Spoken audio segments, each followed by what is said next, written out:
everyone, OJ here. Welcome back to another OJ Live. We got a great show for you guys. A lot of news, a lot of stuff to go over and talk about, and all of that good stuff, man. So hopefully all of you guys are having a great day. I know I'm having a pretty good day. I've been editing. I've got a big sponsored slash product review slash Super Smash Brothers Ultimate video for you guys tomorrow, getting you guys ready for the ARMS DLC that's coming out. Talking about what we can see with the character, who it could be, discussing equipment that I use in order to get the peak Smash Brothers performance, plus a little monitor review as well. Portable monitor review, so I'll kind of throw it in there. So it should be good. That'll be up tomorrow morning. Remember, guys, we do have a Astral Chain giveaway. If you have not seen my latest video on the channel, please make sure you check out my latest video on the channel. We went over the last couple days of the eShop sale. You've got today and tomorrow to get Astral Chain and other first-party games, plus a bunch of other third-party games, up to 50% off. There's so many good games there, man. It might destroy your backlog, though, but I highly suggest Astral Chain. But I have a giveaway going down for that, so head over to the video if you haven't watched it. Make sure you watch it, check it out. Put it on your watch later list if you're here, you know, of course. So check that out. And shout out to Nintendo for the review code, for the giveaway code for that. So yeah, I was really excited to work with Nintendo on that one. Next up, we've got some more Ninja news. This week is going to be pretty crazy. Going to be different types of videos for you guys. Tomorrow we're going to do like I said, that Smash Brothers video, but then this whole week we have lined up different types of videos. We got a retro video that I'm going to be doing for you guys. We've got some other styles of videos, so it should be a very interesting week on the channel. So there's that Elite Ninja stuff. We're at 312 Elite Ninja. We're kind of in a little bit of a stalemate here, guys. We're not really moving anywhere past like this 300 something range, so I do have something new that's planned for the Elite Ninja stuff. So if you're already an Elite Ninja, that's cool, that's awesome. Stay Elite Ninja. Everybody who still is in the old, like in how we're doing it right now, will get some cool benefits and extra stuff when we move over to a little bit of a new tier that we're gonna have once the Smash Brothers DLC comes out, and I'll have more information on that later. But everybody who's an Elite Ninja, I appreciate that, and you guys are gonna get all bumped up benefits and like rewards and stuff like that for everybody who's with it right now. So shout outs to you guys. Appreciate you guys' support. So if you're not an Elite Ninja, and if you want to retain all the awards that we're going to be having right now before we kind of move things over just a little bit, Elite Ninja up. Let's get you going. Let's get the 317. Let's get that bonus stream, because we were supposed to have a bonus stream, but we hit 317. Then as soon as I woke up like the next day, we're like at 314 or something like this. So let's see if we can get back to 317. And no peasant pledge. No peasant pledge. All right. So next up is I think that's it. Next up, yeah, that's it. So we're gonna go ahead and get into shout outs. So if you're here in the chat and you want me to say hi, feel free to say hi. I'll be more than happy to say hi to all my lovely Elite Ninja here. So, and of course my people. 10th Gen, the big man, is here. Good to see you here, 10th Gen. Thank you for the year plus of support, man. I appreciate you, homie. TH3 is here as well. What's up, TH3? Welcome to the stream. Let's hear Joshua S is here. What's good, Joshua? Dank Meme Center X is here. Zero Chaotix is here. My boy Ibrium Gunner is here as well. What's up, Ibrium? Blue Dragon Akira is here as well. Dusty Sice, AR Mondo, Dior Wilson is here too. Cuddles, what's up, Cuddles? Welcome to the stream. Yeah, ARMS is still a thing. That game sold over 2 million copies, so it's still a thing. Rap is here as well. What's good? There's a character from ARMS coming into Super Smash Brothers, so that's even gonna make it sell more.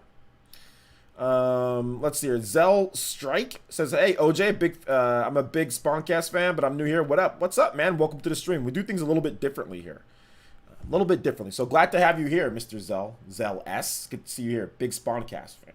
I'm not a big Spawncast fan, to be honest. I actually don't like the Spawncast at all. But I still do it out of the you know, just the niceness of my heart. You know, I still go on there, but I actually don't like the Spawncast whatsoever. So yeah. Hoosler, thank you so much for the subscription. Appreciate that. Welcome to the stream. Let's see here. Who else did I miss? Mark M. What's up, Mark M? Welcome to the stream. Retro Media Net. What's up, man? Yeah, you can still go on ARMS and find people playing. CP 256. What's good, man? Welcome to the stream. As a small but dedicated base of people who play. Jaquez, is it Saba? What's up, man? Welcome to the stream. How's it going? Diamond is here. What's good, Diamond? Is that a one-time payment for Elite Ninja? No, it's monthly payment for Elite Ninja. Monthly payment. So like if you wanted like the lowest tier, you can do like $1.99, $1.99, and that'll get you into our Discord and our like Super Smash Brothers and Mario Kart and all that good stuff. So yeah. All right, yo, Big Milo, what's good, man? It's pretty late. I don't know what you were eating on Twitter, but whatever you were eating with your girlfriend, it seemed awesome. Even though I probably wouldn't eat that, it looked good from just like, you know, looking at it. It looked like it was really high quality food. Roggy Froggy, what's good? Cedric Matoas, what is up? Old Manendorf is here as well. What's up, guys? Welcome. TH3 is here. What's good? Savage Animator, Avocado Gaming. What's good, guys? Legoster, what's up, man? KJ2399, what is good? Studio Pring Rings, what's up, man? Dusty Sice. George A is here. Or Jorge. Melface Sky is here as well. Dark Link. Jax G is here as well. My Streamlabs is kind of going wonky. It's not supposed to be Twitter. I'll fix it. I'm sorry, guys. It just goes wonky sometimes. It's not supposed to spam the donation thing so much. But anyway, I'll fix it later. Let's see here. VC is here as well. What's up, VSips? BJ Holloman is here. What's good? Does it stay if you ninja up once? No, I Mega Sasori, I just explained it. It's monthly. If you want to become an Elite Ninja, it's a monthly thing. That wouldn't make sense for be like a one-time thing, yet you continue to get benefits every single month of, you know, being able to play and being able to Discord access and all the stuff that you get. So, no, it's monthly. Think of it of like a Twitch sub, Mega Sasori. Like, you ever subscribe to somebody on Twitch, right, where it's a monthly type of thing. Monthly thing, sir. Shadow King, what's good, Shadow King? El Chupacabra is here. Party Man is here as well. What's good? George is here. What's up, man? Yeah, I am too curious why you don't like the Spawncast. I don't like the Spawncast because it's just not a great podcast. I don't like being part of it. I think it's paced poorly. I think that John is not a good host. I think that Evan talks way too much during the Spawncast. I think that Miss Click, like, she doesn't really play much games. I mean, she doesn't really know what she's talking about. Dreamcast guy, he doesn't really review enough stuff either. You know, Sean doesn't eat enough, you know, roast beef and talk about enough cool stories. I mean, Nate always seems very happy. Nate seems too happy for my own good. You know what I'm saying? Like, way too happy for my own good during the Spawncast. I mean, there's just a lot of weird stuff that goes on. I think the only person that's actually legit good on the Spawncast is myself. You know, and I think I carry that show completely. There's like nothing else that goes on. So, I mean, MVG, I mean, his head is just flowing with hair. I think he has way too much hair, in my opinion. Like, way too much hair. You know, like, I think he should get a haircut. It's just ridiculous, you know? I think he needs to cut his hair. I don't know why he has his hair like that, but I think he needs to cut it. So yeah, I mean, that's kind of like my little problems with the Spawncast. But outside of that, everything else is cool. Like, outside of that, everything else is solid, bruh. You know? So yeah. Let's see here. Let's keep it going. Zero Cryption. What's good, Zero? What's up, Zero Cryption? How's it going? Welcome to the stream. Let's see here. I'm a Rich the Swag Lord. What's good, man? Welcome to the stream. Jetty is here. What's good, Jetty? Welcome to the stream as well. How's it going? D Money is here. What's good, D Money? Welcome to the stream. Welcome to the stream. Blue EX. What's good, man? Welcome to the stream, Blue EX. Symphony Night Alucard is here as well. I've got multiple videos on ARMS, AR Monado, so check it out. Check out the gameplay if you want to check it out. The GOAT is here. What's good, GOAT? I like ARMS. Some people don't like it. I like it. I think it's a solid game. I think there's a demo up on the eShop too. I don't know if it's still there though, but there was a demo. Let's see here. Hold on to your random questions, guys. I'm not answering random questions from everybody in the chat. So if you're just spamming questions, I'm not answering a bunch of random questions. Not answering all your random questions, boys and girls. We've got a show to run, not Q&A right now. Unless you Elite Ninja up. Elite Ninja up, I'll answer some of your questions if you're an Elite Ninja. But people that are just spamming me with questions, sorry. That's not this type of show. Alright? Alright? It's not this type of show. It's just not. So, when we get to Q&A, I'll answer you guys' questions that you guys can easily look up online. So let's just start here first with Sony. And this is what's going on here. So Sony says they are focused on PS5 value, not price tag.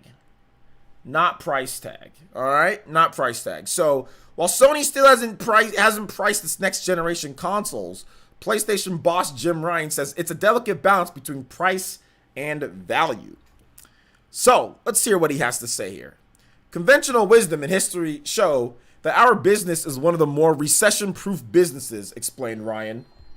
That's him trying to get over the fact that we're kind of in a little bit of a recession right now.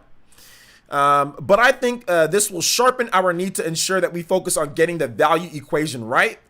And I emphasize value as opposed to price. Value. So he's basically saying value is more important than being cheap. That's what he says. Because he says value as opposed to price. So he's saying, hey, you're going to get more content or more things compared to it actually just being cheaper. So I kind of equate this to like the PS, not saying that it's going to be the same price as the PS3, but value-wise, the PS3 was an amazing value when it launched, right? Because it was a Blu-ray player. And Blu-ray players were $1,000. That was value, right? Opposed to price, because it was $499 and $599 for the PS3. However, value is great and all, but people still don't look at it that way. You know why? Because games cost $60. Because brand new games cost $60. Games just in general, even if you wait a little bit, $30, $40, $50, whatever the case is, games still cost that. So, while yeah, okay, that's still pretty good, at the end of the day, you still spending $60 per a game. Before you know it, it is going to be $1,000. Whereas movies are much cheaper. Even Blu-rays at the time, you can get those for cheaper. Those were like, I think $30 or $20 brand new at the time. I think they were $30 brand new, maybe 20. I'm not 100% sure. But those were cheaper. So if games were $30 or $20 right off the bat, then the value proposition for the PS3 would have been a lot better. But unfortunately, they're not. Unfortunately, games are $60, and you have to pay for the online play. Whereas a Blu-ray player, you don't. There's no online play that you have to play for. You buy the Blu-ray or whatever, then that's that. You know? So that's the difference between the value proposition. And I think that, yeah, this is definitely more of a PS3 line of thinking, you know? Does that mean that it's going to be $600 and $500? No. What I think this means is that they're going to focus on having a high-end model. It's a high-end model is a high-end modal. And that could be a $600 model. But I'm thinking it's going to be $399 and $499. That's what I'm thinking. It's going to be $399 and $499. I think $599 and $699 makes this system DOA after initial sales launch. I mean, unless they have just the most amazing games that everybody has to have, I don't think you can launch a system at $600 and it be successful. I don't think even $500 is too expensive. $500 is too expensive there's been no system ever in the history of gaming systems that has ever succeeded with a solid price of $500 day one. My bad. The alerts were the alert sounds were off. They're on now. Shout outs to Nintendo Power with the $2 donation through Super Chat. It says digital PS5 might cost the same with more storage. That's true. That is something that that is out there. However, if they do that, that really kind of screws things up because like if the PS5 was able to install games and it not take your memory, or let's just say it takes half your memory or a quarter of your memory and not the full thing, then I'd say, okay, that's a good thing. But the fact, if they make it to where the digital, you get more space, but it's the same price, whereas the physical, like, you just get less space, but a physical, that screws people over. That's like whack, you know? Because it's like, well, wait a minute. It's the same price, and you guys are giving me more space with here. The physical discs already take up all that. Like, you're forcing me into one bad decision or the other, you know? So I'm really hoping that's not the case. You know, I'm really hoping the digital version should be cheaper because having a Blu-ray drive on a system technically, right, adds the price. But I mean, in order to make up for that, what you're saying is, oh, it has more space. But that's not fair for people who still want to hold on to physical, though. Like, they're getting screwed on space, you know? So, and it's the same price. So I don't like that proposition at all, you know? But thank you for the $2. You are the top stream ninjas. So that's essentially what's going on here. Now, we have some other listings that have came out. We've seen $3.99. We've seen $5.99. We've seen even up to $700, guys. We don't know where it's going to be at, but I'm thinking $3.99 and $4.99 for this thing. So, what are you guys' thoughts? I'll take some questions and I'll take some comments from the chat. You can tag me at PlayerEssence, hashtag PlayerEssence, or just PlayerEssence, or maybe I'll just read off your comment if I can. Zero Cryption says, in other words, PlayStation 5 will be $600. Well, no, he didn't say that. I mean, it could be $3.99 and $4.99, so it could be $500. Do you think they'll come with all the accessories, headsets, and all that stuff shown? Hell no, Raph. What do you think they are, a charity? They're not going to give you all that stuff for free. Absolutely not. Let's see here. Anthony Albert says, anything over $500 is DOA. I agree. I think even $500 is too expensive. $500, I don't care how good the PS5 is. $500 is too expensive. Look, Sony showed off how good the PS3 was, and that was $500, and that was too expensive. The PS3 had all sorts of cool looking games that they kind of showed off. Like Uncharted looked amazing at the time. You know, they had Heavenly Sword. They had all these games that were these first party games that looked pretty dope and that were taking advantage of the sell or whatever, or in their opinion was, you know. And the $500 was too expensive. People weren't buying it for $500. I mean, you can get some sales, don't get me wrong. You're going to sell okay at the beginning. But long term, like, nobody's buying their kids that. Unless, like I said, you have a bank. Nobody's going to be buying their kids that. That's not going to be like a normal thing. Remember, guys, the PS4 sold 100 million systems plus, right? 110 million or something like that. Sold over 100 million because it was $200 on Black Friday. Without those $200 Black Friday deals, PS4 would not be anywhere near 100 million, but it got crazy deals for like $250, $300, you know, $200.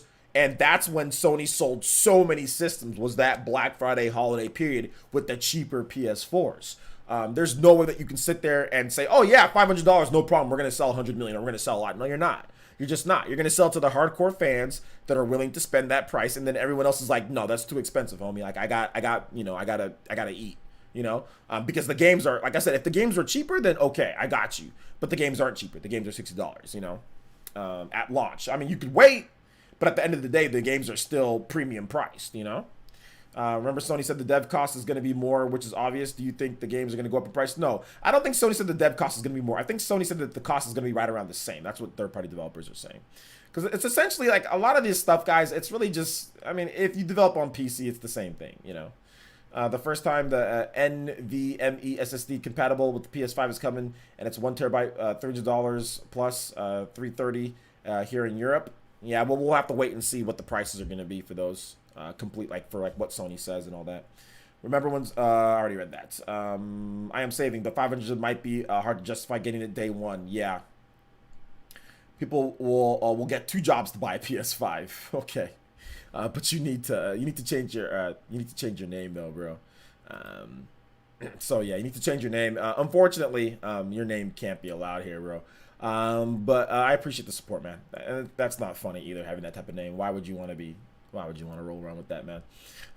So change your name, then come back, all right? And change your profile picture too while you're at it. Change your name and come back. Let's see here. Mr. Pete says, worst part is that we cannot even get a second job for PS5 thanks to the Rona. Yeah, that's going to be tough. I wish they'd bring back Heavenly Sword. Yeah, chances of that coming back are slim because Ninja Theory made that game. The PS3 was $600. Well, it was 2-tier price. They had a 20 gig for $500, then they had at launch 20 gig for $500. They had a 60 gig for $600. Let's see here. Is it Arnav says, since we are discussing price versus power, could this mean that the Nintendo Switch's successor could cost more than the base Switch? No, because as time goes on, pricing goes down. So Nintendo could theoretically come out with a stronger Switch, and it's still $300 because technology gets cheaper over time. Let's see here. I mean, it's the same thing like PS3 to PS4, right? PS3 was $600 and $500 at launch. PS4 was $400. So, let's see. PS4 had $200 bundles for 3 years in a row, exactly, and that's what made it sell 100 million plus.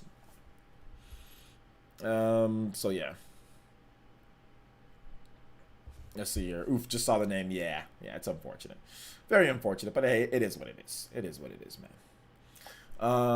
Mac Mega says I was keeping my eye on that dude, OJ. Yeah. I kept my eye on him too, but I got my read off his comment because I know he probably just has the name just to have it. I mean, he's probably just like a little edgy kid. He probably doesn't mean like, oh my gosh, this is like a horrible thing, but like he's not trying to put it that way, but he's just trying to draw attention to himself. That's how he feels that he should stand out. But he doesn't come to my streams. He knows that you don't need to do that to stand out. You just ask dope questions. You know, you just come hang out, and you know you'll get your questions answered. You'll stand out just fine. So he's probably used to other streams, so he knows that type of name will get him attention. But I don't think he thought it was gonna get him banned though.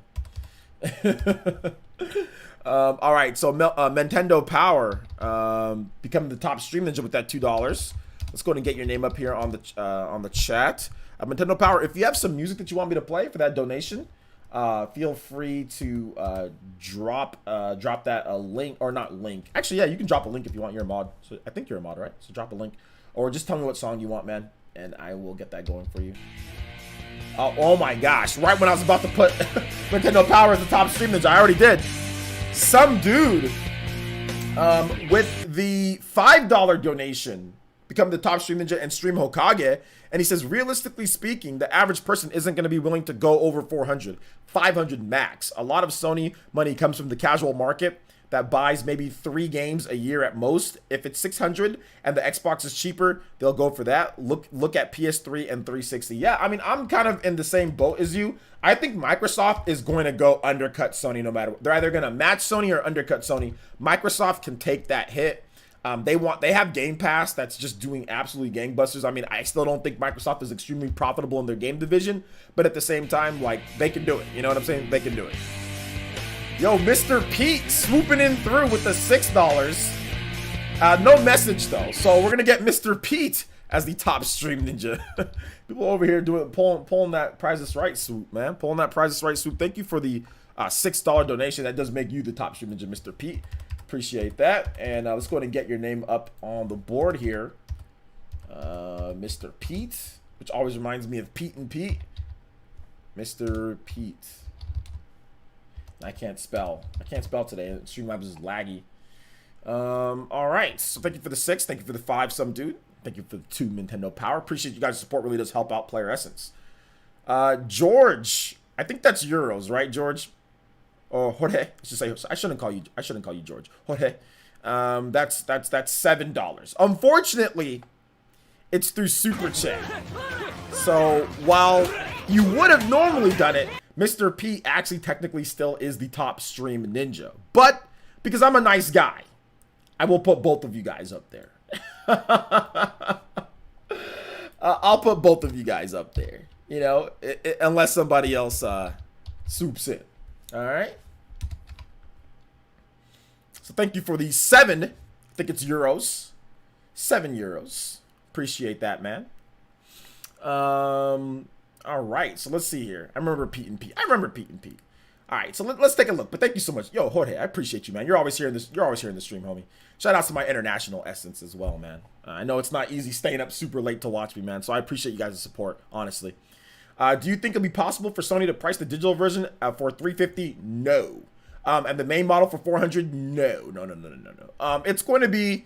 It's $350 is too cheap. That is way too cheap for the tech inside of the PS5, and it basically just flies in the face of what Jim Ryan had to say here. $350, that's a good price. That's a very good price. You know,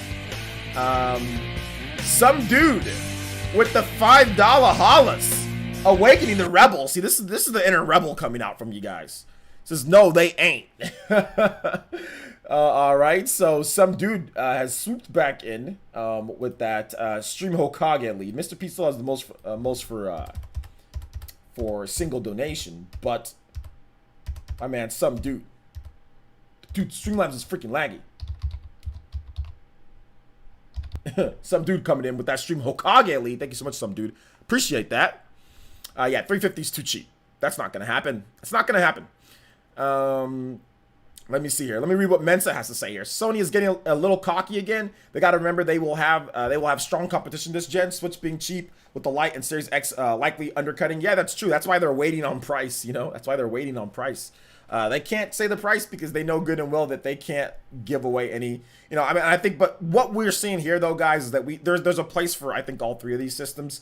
You know, Nintendo at $200. Nintendo obviously is going to continue selling Switches. It's impulse buy. Cheap, you know what I'm saying? Like it's impulse buy slash I'm gonna buy one for my daughter, my nephew. Like when my nephew gets old enough, like when he turns 3, yo, he's getting a Switch Lite. Like I already have one ready to go for him. I already got a Switch Lite ready to go for him when he turns little. Even you know whatever Nintendo makes their next system or whatever the case is in the next couple of years or 3 years or whatever, Switch Lite's still gonna be a good value. I mean, and if they're gonna cut that to like 150. I mean, at 150, I mean you can buy three or four Switch Lites. I mean. It's still, like I said, crazy value. So, I mean, like, Sony knows this, but at the same time, it's going to be tough, you know? Mac Mega with the $5 holla. Thank you so much, Mac. And Jay Sowell with the $9.99. Let me replay that, the JoJo beatdown. Take a little sip. My man Jay with the $9.99. Let me read his message before I read Mac's because it's shorter. He said, Jay with the $9.99 becoming the top stream ninja. Yeah, that's the top stream ninja because even with the 70% boys, it's still the most. But not the stream Okage. Some dudes still stream Okage. He says, it's going to be Xbone and PS4 all over again, but in reverse. Okay. I don't know if it's going to be that big of a deal. I think it's more going to be like Xbox 360 and PS3. I think it's going to be more like that. I don't think, because like PS4 smoked Xbox One. I don't think Xbox One's going to, or I don't think Xbox Series X is going to smoke that. Yo, Troy Perry with the Joe. Let's get it. It's just popping my Streamlabs donation chair. Okay, I see. Yeah, popping cherries. That just means that you're just taking cherries and you're eating them, kids. Don't stop. Goodness gracious. That just means nice, delicious cherries that you eat. Calm down. George Jorge with the Joe. Yo, George, my man, rolling through. I think we got some stuff. We got some stuff here. We've got to put up some. Stuff here. George with the 20 so far. I think that's the same George that we're talking about here, George A. So we're gonna go ahead and put him here as the top stream ninja or Jorge. And we got Troy Perry as the top stream ninja with that $13.50. That's the highest donation of the stream. So thank you so much, Mr. Troy Perry. Shout outs to the land down under. You know I'm gonna visit Australia. Not next year, but probably the year after I'll be in Australia. So we're definitely gonna have to hang out at some point. I think I'm gonna be going to like a Smash tournament or something like that, or like a convention. So I'll be in Australia. It's gonna be a long flight. But I'll be in Australia within the next couple of years. Thank you for the $13.50, man. I plan on traveling the world. I plan on traveling, I went to Africa, which is dope. I went to Nigeria, which is really cool. I've been to France. I plan on going to Sweden. Definitely plan on going to Australia. Plan on going like to the UK. Definitely want to go to Spain one of these days too. So I'm gonna be going to different places over the next 5 or 6 years. I think I'm pretty much gonna touch down in most of the major continents. For the most in the next 5-6 years. And plus, we need to get this virus under control too, so I can travel again. All right, let's see here. What's the rumor with Sega and Xbox? Are they going to use the Xbox? That's not a real rumor. That's nothing.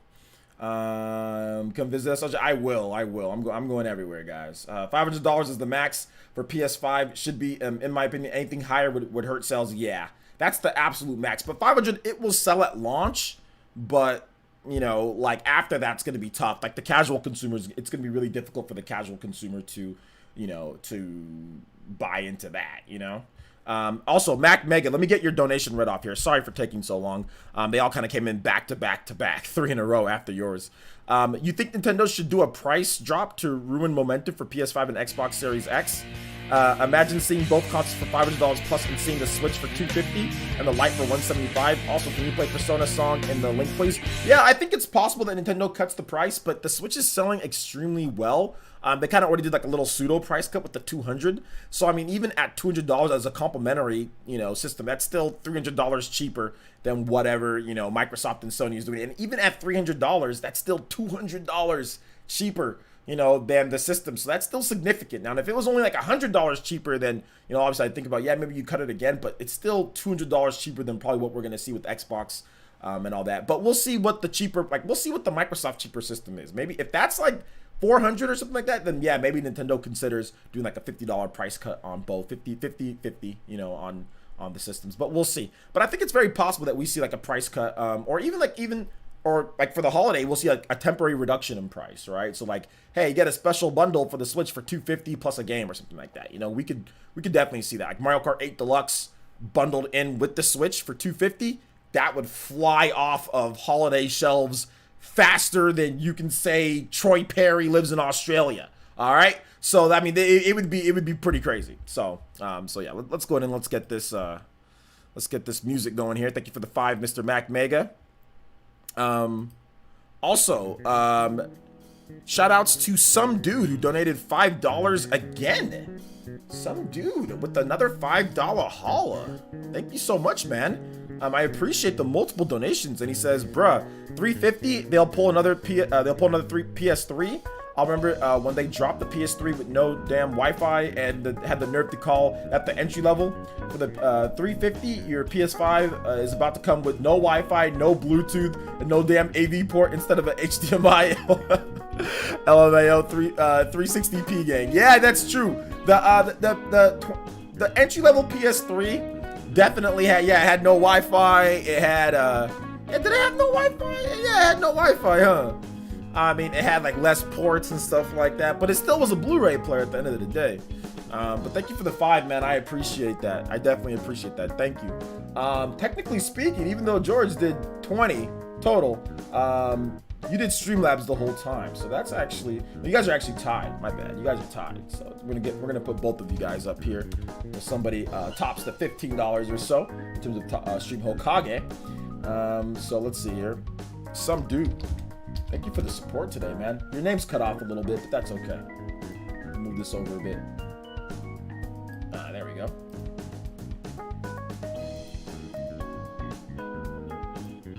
All right, that's okay.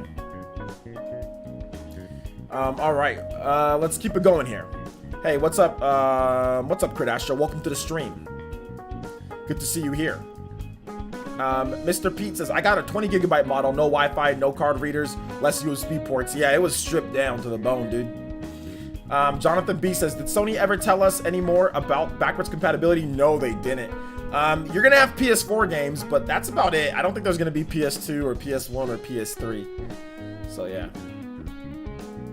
Christian says, hey bro, did you get a chance to see the remake? I did check that out on Twitter. Christian, once we transition to the next topic, I can show it on the stream if you want me to. But yeah, I actually got a chance. It popped up on my feed and I checked it out for sure. Looks great, by the way. Looks really good. Good to see you here, though, Christian. Shoutouts, man. You kind of snuck in here, man. I didn't see you.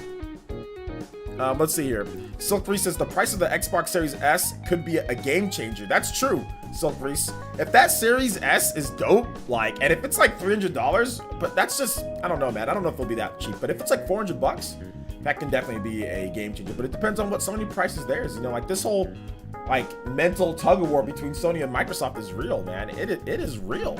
It is real. We had a bunch of donations for people. So if you guys have music, anybody who donated today, if you guys have music, if you can let Dank Meme Center know what music you want and he can DM me, that would be great. So I can get you guys' music popping, in the meantime. So yeah, or you can just tag me here in the chat. And I'll be more than happy to, if you donated to play a track like George or Jorge or Jay or Mac. So yeah. Can we show? Yeah, we'll do it. We'll do it on the We'll do it in the transition, Christian. So let's get through this first topic, getting people's questions answered, and then once we move to the next topic, we'll add it in there. Let's see here. King Xbot says, "How do you feel about Xbox approach to the next gen with supporting old hardware?" I like it. I think that it's a lot of value proposition, and I think that if somebody picks up an Xbox, day one, then they get or Xbox Series X, they get a lot more value than you would get with the PS5, in my opinion. Because you get to go back and play Xbox One, original Xbox, Xbox 360, Xbox One, everything works for the most part, you know. Pretty much everything works with backwards compatibility and stuff. So yeah, I like it. I like it. So if somebody wants to pick up an Xbox Series X and, you know, get Lost Odyssey or get any of these other games that they missed out on, that's dope, you know. Let's see here. Some dude says, honestly speaking, I'm fine if they bring back PS2 classics at least, but for the PS3 library and classics instead. Why we pay more for backwards compatible PS5? Honestly, it's not even really about paying more. It's about not being feasible. You know, not being feasible with what they're trying to do. It just doesn't work. The way that they program the system, like past PlayStation systems. Microsoft it works more because Microsoft has always used x86, like, you know, x86 and PC architecture, but also they invested into software emulation a lot better than Sony did, which it's just tougher to emulate like the PS3 and PS2 games. So it's just something that is just not gonna happen, you know. PS3 was super pricey too because of that emotion chip and getting backwards compatibility. So I just don't think it's not in the cards. I think what Sony needs to do is build on backwards compatibility from here. So PS4, PS5, when the next PlayStation comes out, PS6, you know, build from there, you know. That's all they can do. Juan DBZ donated 20 core crystals. And he says, PlayerEssence, RDNA2 GPUs will cost $500+. If PS5 is using this, how can it cost less than $500? Because they buy it in bulk, because it's a bulk purchase. So these companies get lower prices than what a consumer would get. That's the reason why. Let's see. Cedric M says, do you think the PS5 will have popular multiplayer games from last gen like Apex Legends, Rocket League, and Warzone? Yeah, it should. All those games are going to be backwards compatible. So yeah, Cedric, they're all going to be like Apex Legends is going to be backwards compatible. You know, so anything that's on PS4 can play on PS5. Do you think the PS5 made a smart move by selling both disc and digital versions? If it gives consumers more choices for pricing, then yeah, it's a smart move. But really, the move is just to get people to go all digital. They're just trying to transition people to go all digital. And that's what scares me about it, is like they probably want you to buy the digital version of this thing.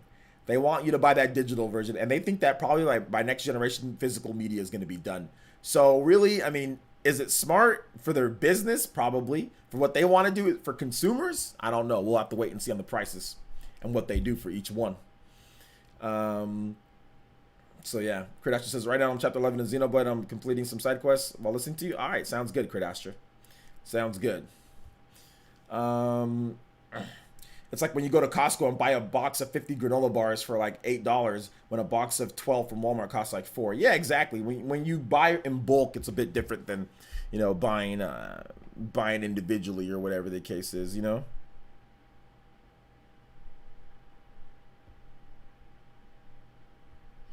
All right, so we've got some music here. Troy Perry wants Balrog theme. All right, I just checked the DM, guys. I just checked it. All right, Balrog theme. Balrog's theme is good. Street Fighter 2, I'm guessing.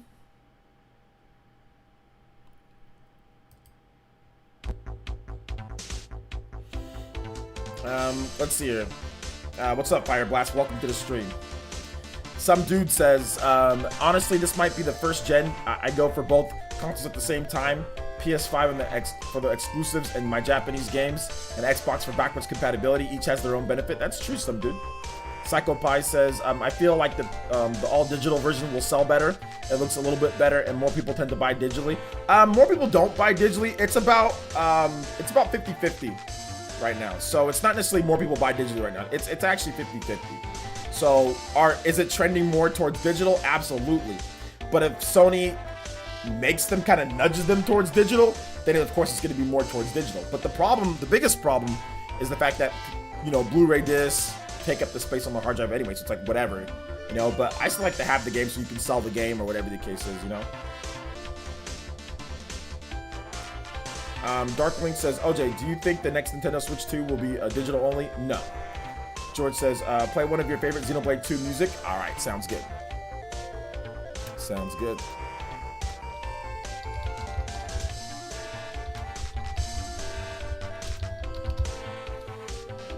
Sharon says, if I weren't too lazy to get up and switch out games, I'd probably have more physical games. Yeah, it depends for me. Like, I'll be honest, I have digital games because digital games are kind of cool, but I still buy them physical as well. You know, obviously I still buy physical games. But games that I really want to play, I'll buy digital and physical. Games that I'm just like, I'll buy physical, and if I play it, I play it. But the games that I really want to play, like Smash Brothers and like Mario Kart, or not Mario Kart, but like Xenoblade, stuff like that, like when I want to play like on multiple systems in my house, I'll absolutely buy digital because it's convenient. But I'll also buy the physical copies of the games too, you know? So yeah.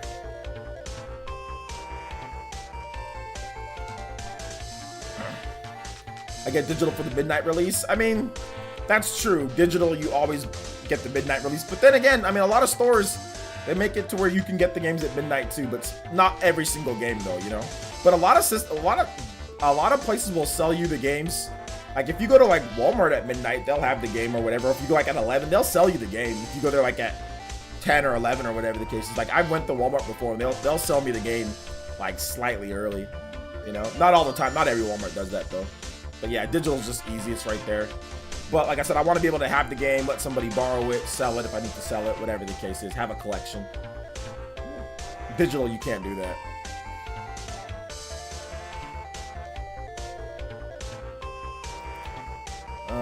Let's see. I'm not an American. Nothing is open at midnight. Oh, okay. You guys don't have any midnight stuff open? All right. Well, there you go. Giovanni O'Collins says, I hope this gen is the start of not starting over, meaning all games carry over for next gen.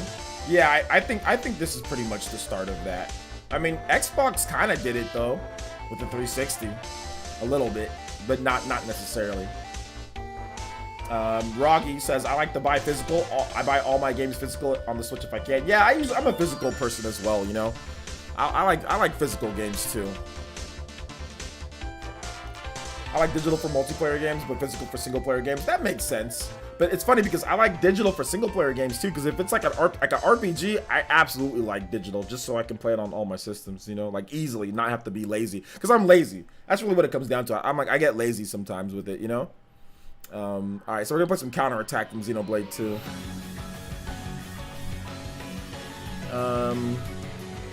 Jaquez says the only reason I still buy physical is whenever I buy an RPG or limited edition of a game. Yeah, exactly. That and physical saves so much storage space. Yeah, well, on Switch it saves storage space. on other systems it doesn't, you know. So just depends, right? I buy physical games. I buy physical games. Buy for me, I like both. Okay. Oh, but I think you meant for you like both. Okay. But yeah, we'll see, guys. We'll see whatever. I mean, what are you guys planning on buying? Like, whoever is getting the PS5, what are you guys gonna get a physical edition, or are you guys get the digital one? Which one are you guys gonna get?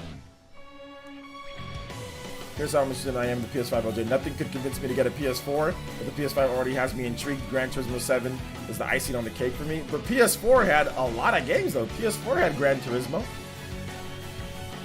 So like, PS4. I mean, you want to talk about like Spider-Man Miles Morales? Like, PS4 had a big Spider-Man game that's bigger than, I mean, Miles Morales might be better than the Spider-Man game. We don't know yet, but PS4 had a Spider-Man game and it had Gran Turismo. So I don't get that. PS4 had Gran Turismo and Spider-Man. PS4 had pretty much everything PS5 has right now. They showed off Demon Souls. PS4 had a bunch of Souls games. I mean, I don't get it. I'm always more inclined to buy digital when a game is at a steep discount. Yeah. Physical media is important to me. Yeah. Do you think they'll say the price of the Xbox hold up. Do you think they will say the price October or November for Xbox and PS5? Probably October.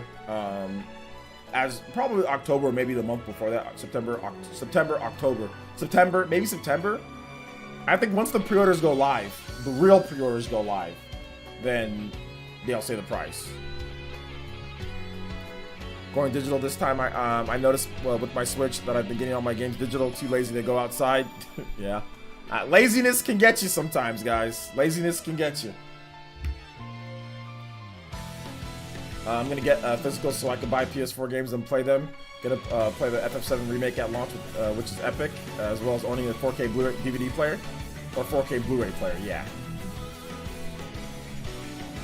Definitely physical PS5. I own a ton of Blu-rays, DVDs, and will be able to use them use my PS4 disc on them, I think. Yeah, exactly, Ace.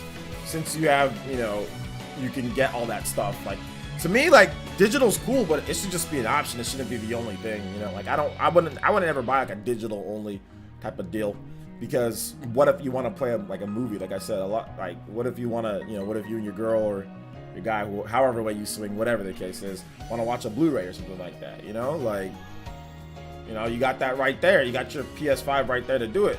Pop in that Blu-ray, pop in that DVD or whatever, and watch. So I would never go with the digital only type of deal. You know.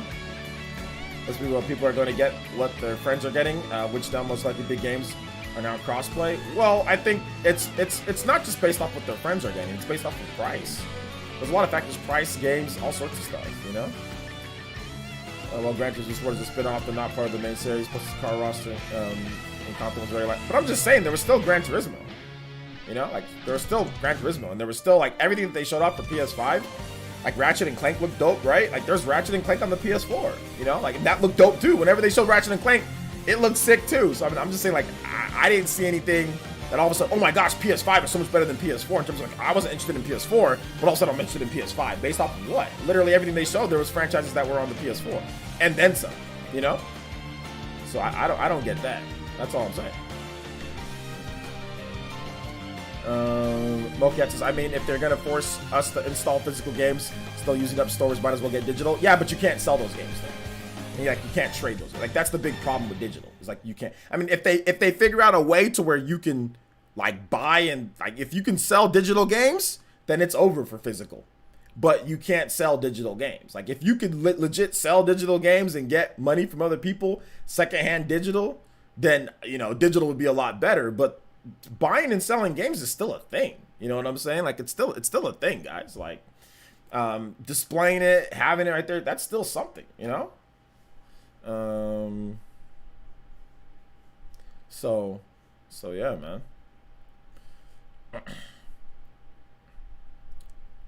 Wouldn't the digital one need more storage space so it would cost more? No, because physical games also take up storage space too. It doesn't matter whether you go physical or digital. On PS4, do you not know what PS4 and Xbox One do? Bruh, do you not have a PS4 or Xbox One? No matter what, it takes up the space on your hard drive. Whether you buy digital or physical, you don't save anything. Yo, what's up, Anthony Red? Welcome to the stream. Welcome to the stream. So, I skipped this gen, LOL. Okay. You also skipped paying attention, like, at all. You also skipped the basic knowledge in terms of just what people are saying. Like, you didn't even care to research at all. I mean, this is old news. We're in 2020. The systems came out in 2013. So you also skipped even just paying attention whatsoever, just to generally anything that's being said about that. If you didn't know that, you're actually not paying attention at all. Because it's very common knowledge between most gamers. Even if you skip this gen, that the systems do take. It installs to hard drives. That's something that's been said multiple times. But it's all good. It's all good. If you skip the gen, you skip the gen. Let's hear. Ace says, wasn't Microsoft going to do some game borrowing when the Xbox One was announced, but then they decided to backtrack due to the all digital backlash? They did back in 2013. They did. They flipped the switch back to you know what they needed to do, because there was no way that they were going to be able to get away with what they were doing. Like, basically what they were doing is kind of like what they're doing now at this point, but not as bad, all right? But pretty much for the most part, like, these all digital systems, that's always online DRM. Because there's no way that you can, unless you go and you buy like some type of like retail card. But what did Sony do? Sony pulled digital retail cards of their games out of physical stores. So unless you go buy a retail card for a digital game, which just seems weird. Why would you go to a store to buy a retail card like for a digital game? Some people do it, but that doesn't seem like a very popular option for people.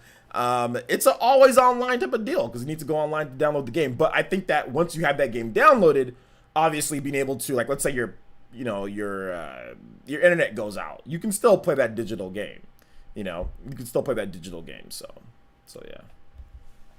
All right, let me look up this thing for what Christian has here. So you guys can continue talking about PS5. I'll also continue answering questions about this. And we're gonna check out a little short. Wait, actually no. All right. Okay, so here we go. The Sacred Ground. We're going to check out a little short movie in between transitions here. Shout outs to Christian. Thank you for the support. I appreciate that. And we'll check this out. And I'll continue answering questions while you guys check out this little movie here. Christian is a Unreal Engine 4 developer guy. He's a top. He's a what's it called? He's a roundtable member as well. So let's check it out. And let's continue answering some of these questions. Like I said, I watched this, so I've seen it, but you guys check it out. This is all made in Unreal Engine 4 while we transition to the next topic here, guys. And the next topic is we are going to discuss Jump Force coming to Switch, but we can talk about PlayStation 5 as well. Let's see here. It's just that the titles on PS4 didn't have that pizzazz and tantalizing appeal that these PS5 games have, like Ratchet and Clank Rift Apart, Horizon 2, Forbidden West, and GTA 7 has, but that's just me. Yeah, I don't know what you're talking about, bro. This is it. I disagree. The echo of a tragic event long past. Legend says once a battle between the light and shadow took place in this very room. The roast? All that is left is the beautiful art of the princess herself. Allow me to tell you of the great nice evil, voices in there. A king named Ganondorf. He is known as the King of Evil. Once, he opened portals from different timelines. As a result, chaos came into this land. The very balance of this world was shattered. The King of Evil deeds are indeed bad omen. We must be prepared for what comes next. Did you get Miss Click? May the goddess Hylia protect us. The voice acting. What game is this? It's a new game coming to Switch. Christian's making it. No, it's not a game. It's Unreal Engine 4 like rendering. In time, of course, all of his wrongdoings was undone, but rumor says some may still be here. Haven't you noticed where you stand, hero? Breath of the Wild 2. This is a throne room. I feel as if we've trespassed in the sacred place. Zelda Breath of the Wild 2? It's Breath of the Wild 2. Alright, good video, Christian. Shout outs. Make sure you guys subscribe to my boy Christian for more cool Unreal Engine 4 based videos and stuff, man. It's Anna. I thought it was Anna. I thought it was Anna. It sounds like her. So I definitely thought it was her. Shout outs, Christian. Good video, man. All right. So let's keep it going here, though. Let's keep it going here. And Jump Force is coming to the Nintendo Switch. We got the release date for Jump Force. Pretty much, I think it's gonna be worldwide too. But right now, it's just confirmed for Japan. But Jump Force Deluxe Edition. I'm not playing any videos of it because Bandai Namco's crazy. And it includes Character Pass 1. So Jump Force Deluxe Edition. I'm gonna play this for the lulz, and also I'm gonna play it, like I said, on Twitter because this was the fighting game of the year, or one of the fighting game of the year nominee. So you get some early purchases stuff. You get a 4th Hokage cloak. All right, pirate coat, Frieza soldier's battle jacket. Download code for 6 bonuses. Early purchase bonus content. All bonuses are in game. Blah blah blah blah blah. When's it coming out? August 27th for the Nintendo Switch in Japan and Southeast Asia, and August 28th North America and Europe. Oh, August 28th for North America and Europe. Okay, so we have a confirmation. Sorry.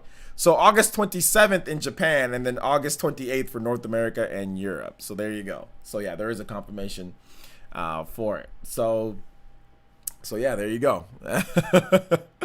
There you go. August 28th. That's not too far from now. What's that, 2 months? We got, June, July, August. So a couple months it'll be out.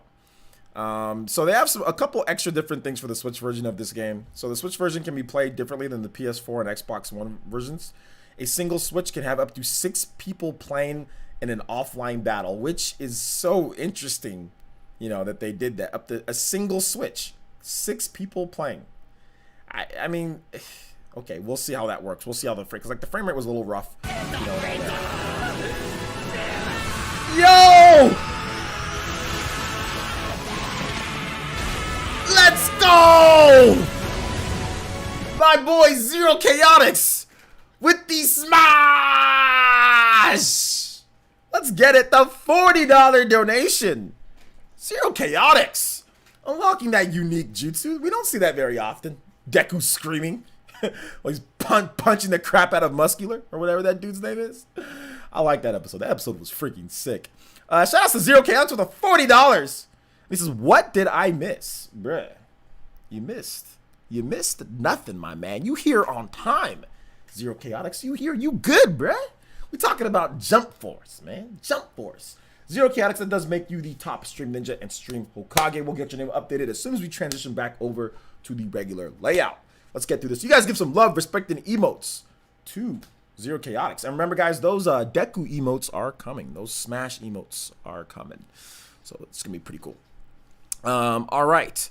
So let's see here. So a single Switch can play those. But seriously, Zero Chaotix, thank you so much, man. I appreciate that. Have up to 6 people playing. In addition, all additional 9 characters from the character pass are included in the deluxe edition. So the character pass, there you go. Point 1, enjoy local communication battles and offline battles up to 6 players. Okay, so the Switch version allows local communication battles with up to 2 consoles connected. Also, offline battle allows up to 6 people to play with one console in TV mode or tabletop mode. 1 controller is required for each player. Obviously, up to 2 people can play in local communication battle. Here's point 2. All 9 characters from the downloadable content character pass are included. In the deluxe edition, all 9 additional characters from the character pass from the PlayStation 4 and Xbox One versions will be available from the start of the game. So there you go. The characters from Character Pass 2 are not included. So get Character Pass 1, but you don't get Character Pass 2. So we'll just go over some screenshots instead of the trailer because Bandai Namco's nuts. So here's the screenshots of the game. This is our Unreal Engine 4 game. This is 30 frames per second on the PS4 and Xbox One. So we'll see how it runs and we'll see the resolution. I think they said the resolution's like dynamic 1080p or whatever. I don't know. We'll wait for Digital Foundry to go over it. So here's a little bit of All Might. So there's that. So there's that. Jump Force is not a good game, guys. It's really not. It's really not a good game, but people played it. It actually sold really well. For what it is, for the quality of the game, it actually sold really well. It sold. It just, people bought the game because there was a bunch of anime characters in there, and people liked it. Some people like Jump Force. I think a lot of people just bought it for the lulz. Like, honestly, I think a lot of people bought it for, like, because it looks funny, you know? I think that's what it is. But you can tell, like, definitely tell, like, there's a heavy decrease in the quality of the graphics. So we'll see when the game comes out. You know how it does. The gameplay is fun though. I don't know what your idea of fun is, but if you think this gameplay is fun, that's fine. You're more than happy to think that this gameplay is fun. But I don't consider Jump Force a fun game. But like I said, if you think it's fun, that's cool. That's cool. All right, so let's go to let's get back into this here. Let's make sure we get Zero Chaotix. We need to get his name up here on the top stream board here. All right. So let's see. Zero Chaotix. There we go with the 40, man. Thank you so much for the support, man. That really means a lot to me that people would support me like this, man. So thank you so much. Let's see here. Jump Force Wednesdays with the ninjas, bruh. Jax, bruh, you need to become an elite ninja first. Are you an elite ninja, Jax? You need to become an elite ninja before you start asking me those type of questions. I don't know. Are you like on something else like Twitch or something like that, or Patreon? If you are, let me know. I'll be like, all right, that's cool. But yeah, you need to become an elite ninja first before you even suggest that type of stuff, right? I mean, I think that's fair. Let's see. I hope Goku comes to Smash so he can be. So I hope Goku comes to Smash so we could be in a better fighting game. Well, he's in Dragon Ball FighterZ. Let's see here. You may not watch the trailer, but you can watch Baron's reaction to Jump Force nominated for TGA. Yeah, we already did that. We already did that already once. Credastra, so we're not going to do that again. But yeah, it's funny. I bet this game is going to run like trash. I mean, I think it'll be okay. I don't think it'll be too bad. I think it'll be all right, but it's not going to be like amazing or anything. But I think it'll be playable probably. Let's see. Bandai Namco is a weirdo company. Sometimes I have choice words for whoever thought the Switch version of this something like Code Vein SAO was a good idea. Well, this game sold a lot more, so there's a budget for it. That's the reason why. It's not like they said, oh, this over that. It's like, yo, it's an anime game. We've had anime games like Dragon Ball Xenoverse, My Hero, and all these other anime arena fighters do well on Switch, so we're gonna put this on there. So it's more of like, more so than those games didn't do as well, and it's more of a niche, like more niche, then it's like, we're going to choose this over this. It's really not, that's not how the developers think. If Code Vein sold extremely well and Souls games were extremely popular on Switch, then it probably would have been Code Vein, or it probably would have been, it would have been that. But that's not how they work. They see how well the game sold on PS4 and Xbox One. That gets them extra budget. They see how well Xenoverse 2 sold on Switch. They see how well My Hero One's Justice sold on Switch. And they're like, all right, it's a good fit. That's how they think. Not Code Vein is better, so therefore we want Code Vein. That's not how they think. That's not how business works, Fireblast. I mean, I know you're young, but a lot of you guys need to start learning how business works. And trust me on this one. They don't do it. They don't throw a dart at a board, you know. They really don't. They look at it from a business perspective. Do we have to like that? Absolutely not. Absolutely not. Code Vein is a better game for sure. Code Vein is a better game. It's a better game, and it probably should be on there over this game. But that's just not how business works. I mean, like I said, if Code Vein did extremely well, then you probably would have seen Code Vein. But it's these arena anime fighters tend to do well on Switch for some reason, you know. So yeah.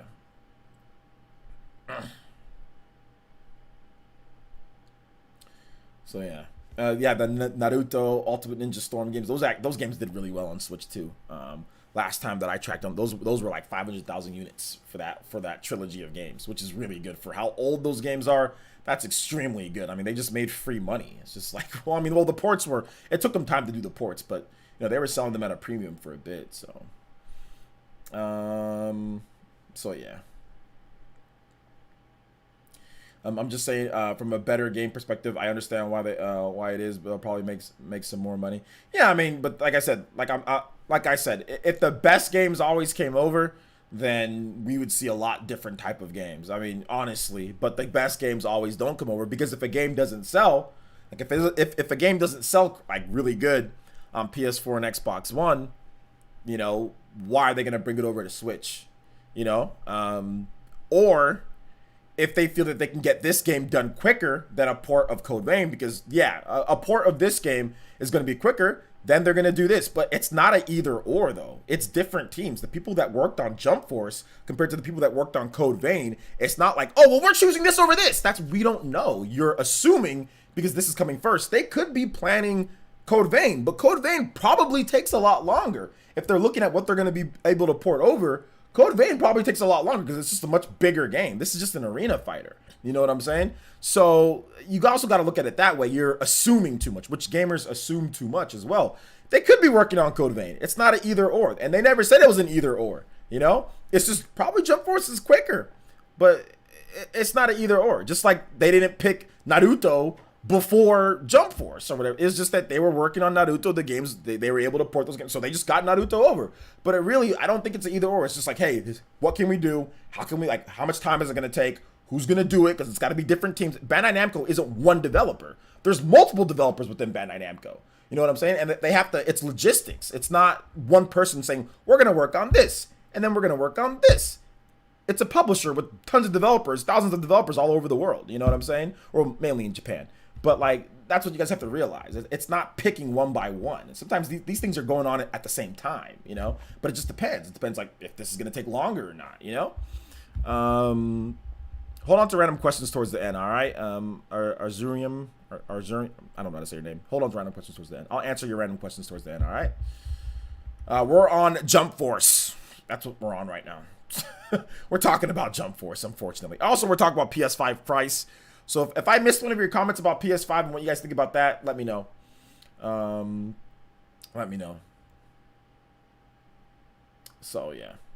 In short, business is very complex. Yeah, in short, business is very complex. I mean, like I said, from a better game perspective, I agree with you. Obviously, Code Vein is a better game. Code Vein is a better game. Obviously, Code Vein is a better game. There's no question about that. Code Vein is a better game. But Jump Force is quicker to port. It's an arena fighter, you know. So they're just like, let's just get this going, you know. let's just get this going. So that's that. So any other thoughts on this here, guys? Who will be your main in Jump Force? Naruto or Goku? Ace! I'll get that in just a bit. Ace donated $10 with the Joe! Shout out to the JoJo boys today. We got multiple JoJo boys. You guys are feeling JoJo today? Let's go. And he says, are you able to break and then topple in Jump Force? LOL, JK. But I have a song request when you get the chance. Cammy Stage B. Absolutely. I'll get the chance right now, Ace. I appreciate your support, bro. We do things on time when we can here. So, Cammy Stage B. Thank you for the 10. Cammy. And Mac Mega, I'll get your comment in just a bit, bro. Stage B. Thank you so much for the $10. You guys give some love, respect, and emotes to Ace. Thank you for the support, man.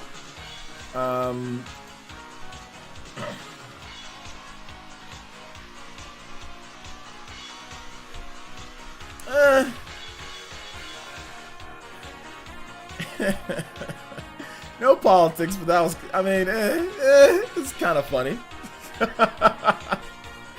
But yeah, no, try no politics, please.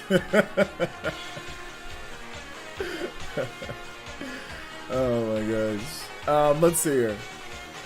Let me see what Mac Mega had to say there. I lost your comment though, Mac. Okay, who will you be your main in Jump Force? Naruto or Goku? Naruto would be my main. It'd have to be Naruto or Sasuke. Naruto or Sasuke would be my main.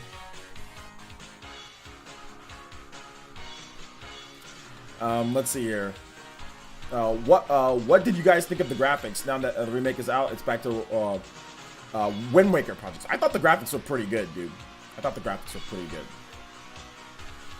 I see PS5 doing very well, but not as well as the PS4 numbers with price. Xbox is a better start, and Sony threw Japan away with the big box. Yeah, they did. They did throw Japan away with the big box. But Japan was already kind of off the boat of PlayStation anyway. I mean, they sold what, 10 million, 11 million PlayStations. I mean, they're probably thinking, oh, well, skip Japan, you know? Which is weird. Because they're from Japan originally. PS5 has more competition this gen than they did with the PS4. That's probably the biggest reason why PlayStation won't sell, you know, as much as it did. It's because of the competition. Nintendo. This is the first time that Nintendo's actually been solid since the PlayStation's always whacked Nintendo. Pretty much. I mean, outside the Wii, Nintendo was solid with the Wii, but that was just such a abnormal thing. The Wii was such an abnormal, different type of thing. Hold up. Ace, I'm gonna play this again. Also, Zero Chaotix, if you have a couple music tracks, let me know, since you became the Weekly Ninja, Top Stream Ninja, and Stream Okage. Give me some tracks, man, and I'll be more than happy. Just tag me and I'll play some video game music for you, alright, Zero Chaotix? But outside of the Wii, this is the most solid Nintendo's been in a long time for anything that they've considered a home console, you know? Some dude with another $5 donation, and thank you guys for using Streamlabs. I appreciate you guys, using Streamlabs, and thank you for the support today, guys. It really means a lot to me. Got a long video that I'm editing, so thank you guys so much for the support. Honestly, speaking Code Vein could probably come over at a later date. Got to look at it from a business perspective. Why port the game that will sell less copies first? Jump Force appeals to more people. Don't get me wrong, it's trash, but it definitely sold. Yeah, I mean, Code Vein could still come over. Like I said, it's not an either or thing. It's just that obviously gamers want the better games first, so I get that. I keep trying to think of music, but I always seem to come up with one Wii, but when you're not streaming. Oh, okay.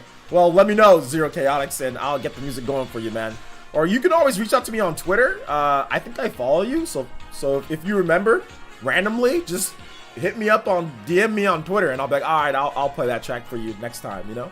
So, but shoutouts to some dude for the 5, man. So yeah, I mean, it makes sense, but like obviously from the gamer perspective, it sucks. But to be honest, I mean, I don't like I don't like Jump Force, and I'm not excited for it. And like Code Vein would be dope on Switch, but I'm kind of tired of Souls games. But Code Vein's a much better game though, ultimately. Damn, this boss of Zeno just mashed with arts like playing Ultimate, bruh. See, Jump Force in the style of DB Fighters would be a lot cooler. So just a bunch of anime characters. Okay, so just anime characters like DBZ Fighters or DB Fighters. Yeah, I mean, it'd be dope. I'd be down for it. Usually 2D fighting games are just more sound mechanically, you know, and technically they're just more sound. They're just better fighting games overall. I mean, the last time Nintendo had this type of success was the Wii, you know, was the Wii. But the Wii, once again, was a, you know, it's an abnormal type of thing. The last time Nintendo had this type of success with, like, with the core gamer, like, really core gamer. I mean, yes, we had the core gamers, had core gamers too, but, like, where the marketing wasn't so skewed, probably was home console, was, like, the Super Nintendo. Or, like, the, yeah, but even then, like, the Switch has already outsold the Super Nintendo. So, the Switch is pretty much already it's going to outsell the N64. Or no, sorry, it already outsold the N64. It's going to outsell the NES. This is going to be, it might be since the NES that Nintendo's had this type of core gamer success outside of the Wii. The NES, this is the last time, because Nintendo, people don't realize that, like, Nintendo's best-selling systems of all time, home consoles, it goes Wii, and then it goes NES. So that's how old, that's how far back. So if you remove the bowling, casual, whatever of the Wii, the last time Nintendo even had a system that broke 60 million was the NES. They didn't have any other systems that broke that, you know, that broke that. Even 50 million. They had no systems that even got, I think the Super Nintendo got to 51 million, was it? Or 49 million? So they didn't even really have any other systems outside of the Wii that even broke what the Super Nintendo did. So, I mean, because the Super Nintendo did, I think it was like, what was it, 49 million? And then the N64 did like 33 million or 32 million. Then the GameCube did like 21 million, you know? And then the Wii U did 30. So it was just been a, like I said, outside of the Wii, just been like a, just down, you know? So the Switch is just something obviously different, but, you know, you can't ignore the fact that the Switch is a combined platform of the 3D, or of portable and home consoles. So that's obviously helping out quite a bit. I would say this is their best point since 1995 with the Super Nintendo and the Game Boy. Wii was sort of fraudulent in success since it fell off near the end of its life. I mean, it was bold though. I'll give them that with the Wii. It was bold. It was definitely different and bold. So, but yeah, I mean, you're not necessarily wrong. That's for sure. TH3. How many systems does the Switch have? What do you mean by how many systems? You mean sales? I think the last time that we got the sales numbers, it was 55.7 million. 55.7 million for it. So yeah. Yo, John B, what's good, man? Welcome to the stream. How you doing today? Jump Force versus Marvel. Jump Force versus Marvel 2D fighting game would be pretty sick. Okay. That'd be sick. I agree. That'd be dope. I'd be down for it. Mario PS4 is on the top sales. So yeah, outsold the Switch, but PS4 came out first. Mario PS4 is on top of sales. So yeah, it outsold Switch, but PS4 came out first. I don't understand that statement, Red Scorpion. Can you clarify what you're trying to say? Monado Mario says, what's good, OJ? What's good, Monado Mario? Did I forget to say hi to you? My bad, bruh. Good to see you here. Shout outs to Party Man. I know you've been here, Party Man. Shout outs to Party Man, the bodyguard. Let's see here. Is it Khalil? Says, wow, I did not know the sales from console, not Wii or Switch, was trending down. Yeah, it's been trending down. NES sold 60 million. Super Nintendo sold 49 million. N64 sold 32 million. GameCube sold 21 million. Wii sold 100 million. Then Wii U sold 13 million. So it was trending down. With the exception of the Wii, it was down. Down.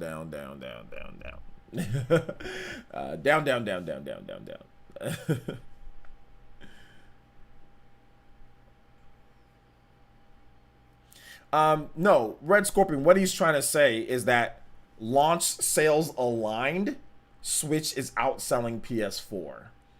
So when you align 39 months or whatever the time frame is, so take November 2013, 39 months. So put the same time frame that the PS4 was out compared to the Switch.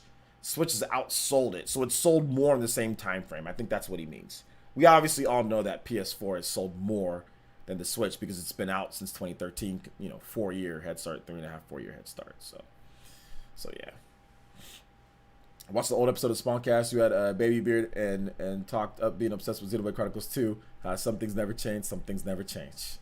I mean, the Wii was successful technically, but if you look at the top 10 best-selling Wii games, a lot of casual one-time purchases and not many core time. Hey, look, I'm with you on that one, TH3. In my video that I made, remember, I'm not sure if you watched it, but I'm pretty sure you did. But it says like the first true. Remember that video that I did, the first true 100 million selling console for Nintendo? Remember that video that I did, guys? Like that, I meant it. Like that to me, I'm pretty much saying that what you're saying. It's like kind of fraudulent. You know, like you had a bunch of people that aren't really Nintendo, like hardcore Nintendo fans that just run away. It's like my sister, like my sister's a fraudulent Nintendo fan. She bought a Wii, and she's never bought another Nintendo system outside of that. And when I showed her the Wii U, she was like, "Oh," she did not care. So it's like a lot of fraudulent, a lot of fraudulent stuff going on. Like, in my opinion, So hold on, let me get that video for you guys, so you guys can check that video out if you haven't seen it. But yeah, man, I mean, like, I have it right here where I talked about like the first true 100 million selling system. And, you guys can check it out right there if you get the opportunity. It was a couple weeks ago. Not bad. 5K views. Should have had more, but not bad. Edward says, do you think the Mario Collection is this year's holiday title? Also, did you sell the Mario Collection leak on Amazon? Yeah, I think it can be possible that the Mario Collection is this year's holiday title. But there could be some other stuff as well, though. Bryson says, do you think the sales of the Switch will be impacted over time with the advanced hardware of the PS5 and Xbox Series X? Apologies if you already made a video on it. I know it's been on the Spawncast. Yeah, I've already talked about it. No, I don't really think it's going to be affected too much because the price difference will be too high, and Nintendo's kind of doing their own thing. You can't... Now, if the PS5 and the Xbox Series X could be taken outside and could be moved around and had first-party games that were going to be as good as what Nintendo's already built up for the past 3 years, then maybe, yeah. But the fact that that's not going to be the case. It's not going to be that. So it's going to be expensive. Can't take it outside. Can't move it around. Can't play it wherever you want. So it's a different type of system. This is the most solid all three companies have been at the same time. Not the most solid, Lex Graham. The most solid was the 7th generation. That's the most solid because Xbox sold 80 plus million, PlayStation sold 80 plus million, 90 million, and the Nintendo sold 100 million. So that's the most solid. Xbox got bodied this past generation. Xbox got bodied. Wii U got bodied too. So 8th generation, Wii U got obliterated. Wii U got PlayerEssence and Super Metal Dave obliterated. Xbox got kind of like, just like, it got like light bodied. We got like super bodied. Like Xbox got light bodied. You know what I'm saying? Like a couple punches, like Streets of Rage, a couple punches to the gut. Not out for the count, but a couple punches to the gut, and it was like on the floor. So yeah, man. Yo, Mellow Wolf, what's up, my boy? Shout out to the Super Hokage. Appreciate you, homie. Good to see you here, man. How you doing today? Tonight, combined. Tonight. How you doing today, bro? Some dude says, it's crazy that their best-selling devices were technically super underpowered, but the super unique. Look at the Wii and the 3DS and weird consoles, but literally gold mine for Nintendo. I mean, not even the 3DS. I mean, look at the Wii and the DS. Remember, those two were in pretty much the same time frame, the same generation. The Wii and the DS, those are two Nintendo's most best-selling systems ever. Best-selling home console, best-selling portable slash best-selling device ever was the Wii and the DS. Weird, quirky, different type of systems, So yeah, 3DS entered the chat. 3DS has entered the chat. So yeah. Wii U got Thanos by Nintendo, pretty much. I skipped the Wii U, but I'm glad the games got ported to the Switch. I think everybody who skipped the Wii U, which is like so many people, are like, yeah, man, like, so yeah, man.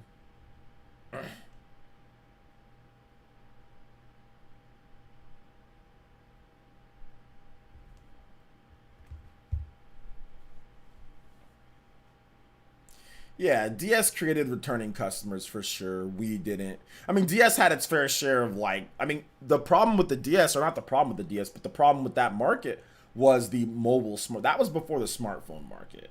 Once the smartphone market came in, that kind of took a chunk out of the Nintendo's portable market. For sure it did. Because back then, like how you played like your Peggle or how you played your little puzzle games, your little touchscreen games, that was on the DS. That was not on smartphones. People didn't have these things wandering around playing, you know, touchscreen games. That was the DS. You saw little girls, you saw old grandmas, you saw middle-aged women, you saw Beyonce, you saw everybody was playing that little DS out in the streets, you know?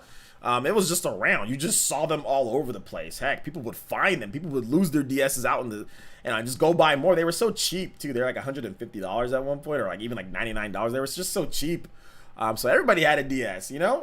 All the games were just selling like crazy. So, but yeah, that smartphone market took a chunk out of it. But it did create people that came back to play more. Like a lot of Nintendo's core base was buying the DS and 3DS.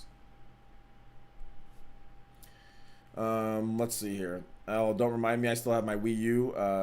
Shave staring at me. Hey, look, let me tell you something right now.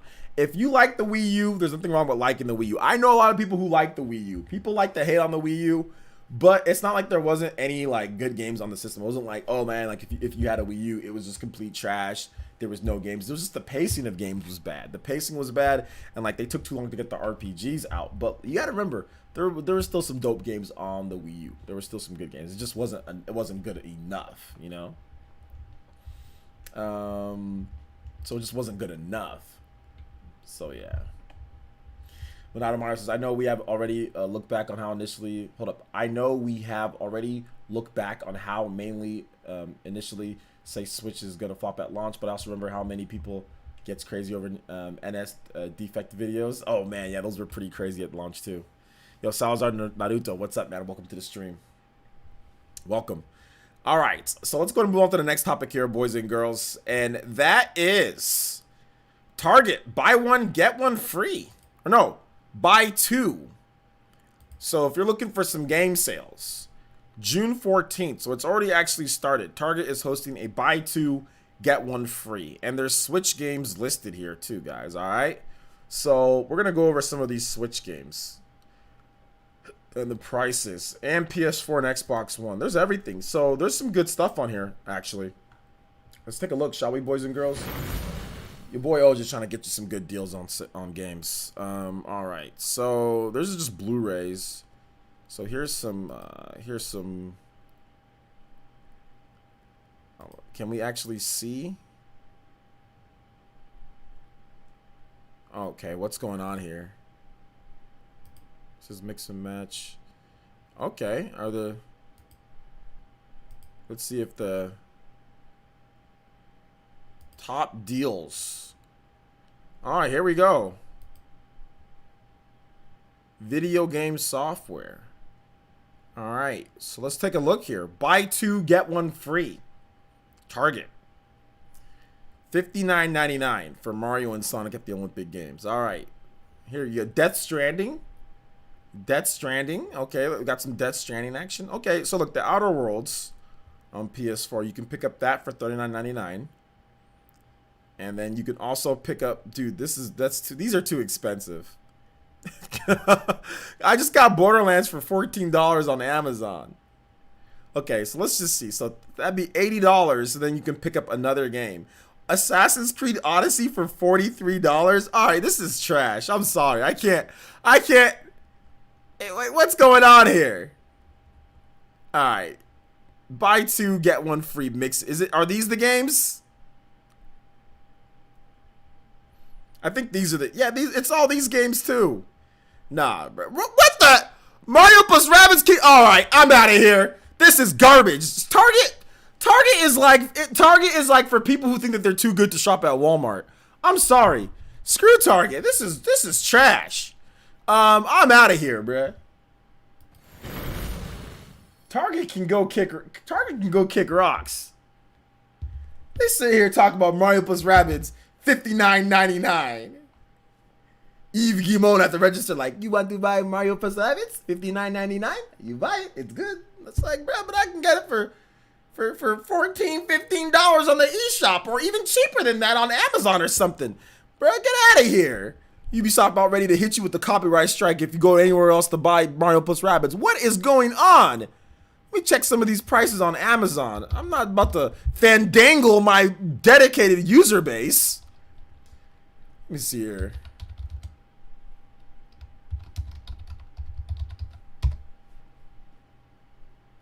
Oh, this game.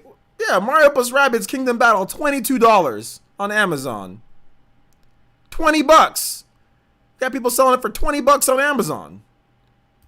It's not even worth doing the whole buy two. People are selling it for 20 bucks. It'll be on stock on June 25th. So all you got to do is just wait just a little bit.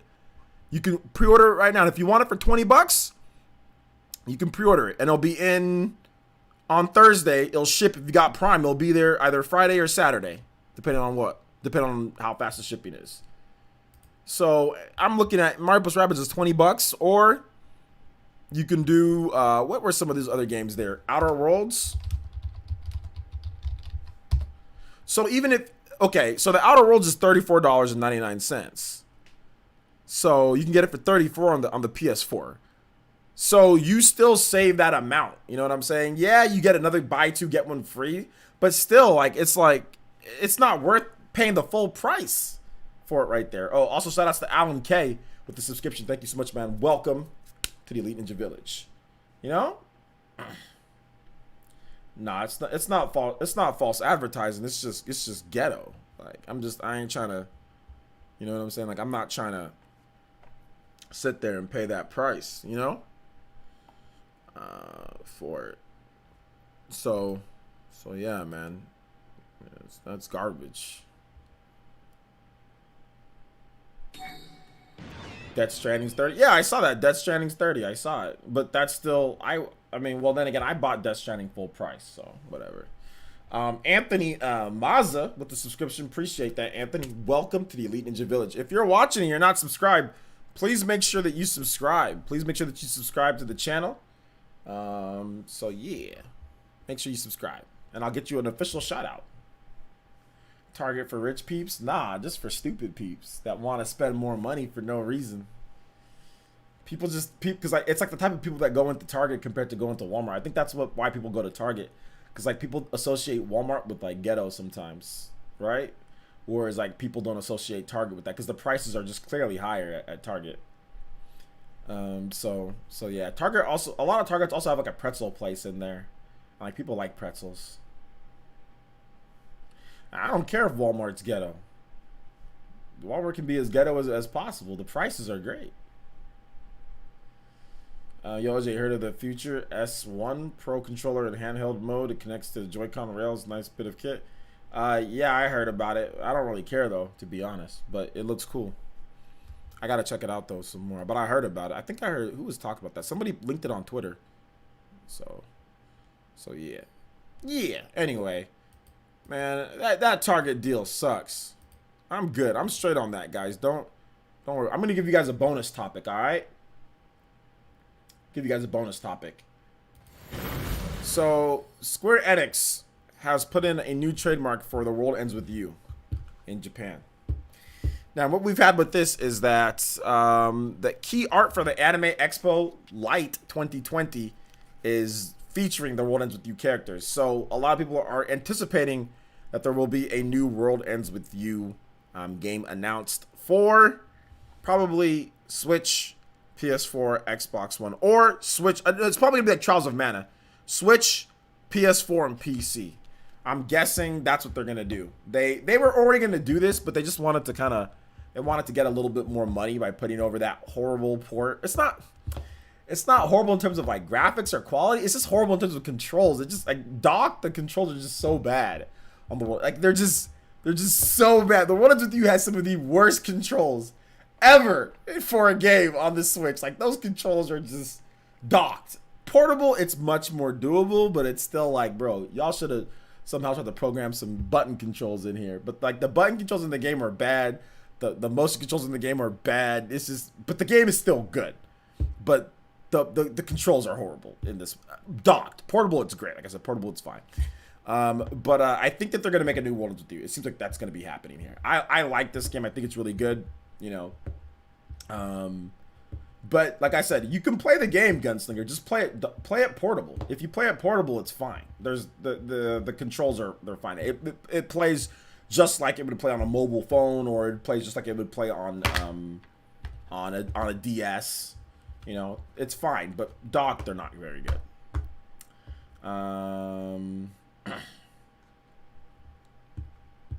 So yeah, man. Or yeah, don't want to pull out my 3DS to play it. Like I said, it's on Switch. Play it portable on Switch. Are you guys not listening to anything that I'm saying? You can play it portable on Switch and it controls well. I repeat, if you play the World Ends With You portable on Switch, it controls well. Oh my gosh. Remap the buttons. Yeah, that's true. That's true. You can do some button remapping and fix it a little bit. That's true. When the game came out, there was no button remapping. What would be your preferred way of button mapping, Jay? Do you have a button mapping solution that you use that works well? Because I don't know where I would start to fix the controls, to be honest. Like I don't know. So what would be your solution for button mapping? You know, on it. Like Xenoblade has a great solution, right? You take the D-pad, you make it the triggers, bam, you're set. You know. So what would be your solution for button mapping on the World Ends With You to make it playable docked? You gotta yell a little louder, just a little bit louder. How does the World Ends With You control on Switch? As if you're controlling it with like your toes or your butt cheeks. Moment Rider says DS version was touchscreen only, if I recall right. Yes, it was. Well, it used the touchscreen and the buttons, so you used both. The DS is a little bit weird. Basically, you transfer like the little energy puck back and forth, and when you're on the bottom screen, you used like I think you used like the touch screen or whatever, or use the D-pad, and the top screen like you used, or no, sorry, the bottom screen used the touchpad. When you're on the top screen, you use the D-pad to control. So that's how it worked on the DS. Yeah, chips. Yeah. Gotta head out. Get 1 a.m. for work. All right, man. Get some sleep, some dude. Get some sleep. I have up on it. I'd have to download it again. I just couldn't play that mess. Jay, if you have me on, do you have me on Twitter, Jay? Can you tag me with the way that you map it to make it playable, and I'll try to see if I can play it again and like it, because I just couldn't get through it with those controls docked. And then portable, I could get through it and play, and it was fine. But the game actually looks really dope docked. I mean, it looks great portable, but it looks dope docked too. The style's great. The game's awesome. It's a well-made game. It's just the controls are bad. Like the story and the pacing and all that is fun. All the different pins that you can get. Take it easy. Hey, some dude, man. Thank you for the support today, man. Crazy support today. Thank you for the $5 bombs pretty much all day. Thank you, man. Jump Force is greater than the World Ends With You. All right, I got you. Anyone know how the World Ends With You plays? Yeah, I can tell you how it plays. Essentially what it is you're essentially like fighting two different, you're fighting enemies, like you have two characters and you're fighting enemies pretty much at the same time with both of your characters. You use various different types of pins that have like different attributes to them, like electricity or fire, and they have cooldowns and like refreshes on them to fight. You kind of like zip around like a stage, and like you use those pins to hit those enemies. You can also use the environment to also hit enemies or to take cover or something like that. But it's essentially like a 2D type of game but you can move around almost like the original like Zelda or something like that, right? It's like it's 2D, like it moves in a 2D plane, but you can move up and down on the map, or like a Streets of Rage or something like that. You know, that's essentially how the game plays. It's fun. Oh, it's fun.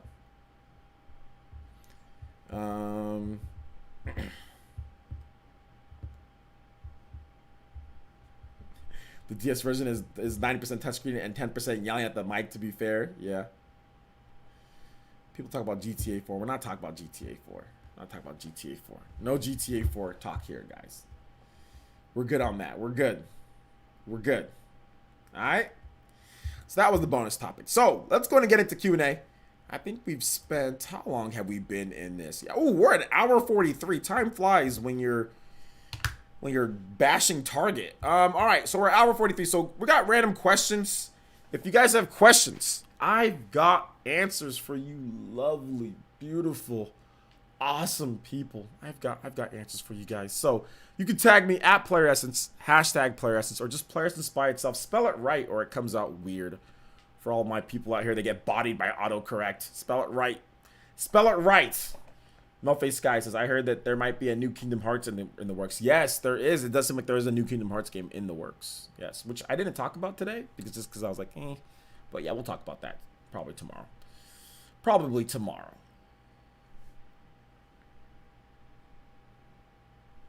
The most important question, how are you doing? How are you today? I'm doing pretty good. I can't complain. I bought 2 max tubs of Drano today. In your pockets. Yo, shoutouts. Why are we on my screen here? That's what I want to know. Why are we on this screen? Let's go to this screen. Let's see here. We got a couple donations coming through. Eric P with the $3 says Paper Mario hype Chinchilla Jutsu. All right, sounds good. We'll play some Paper Mario music for you. Also, the Icarus with the $10 donation. Once again, improving the streak. I think the Icarus has donated almost every single week for like the past year, I think.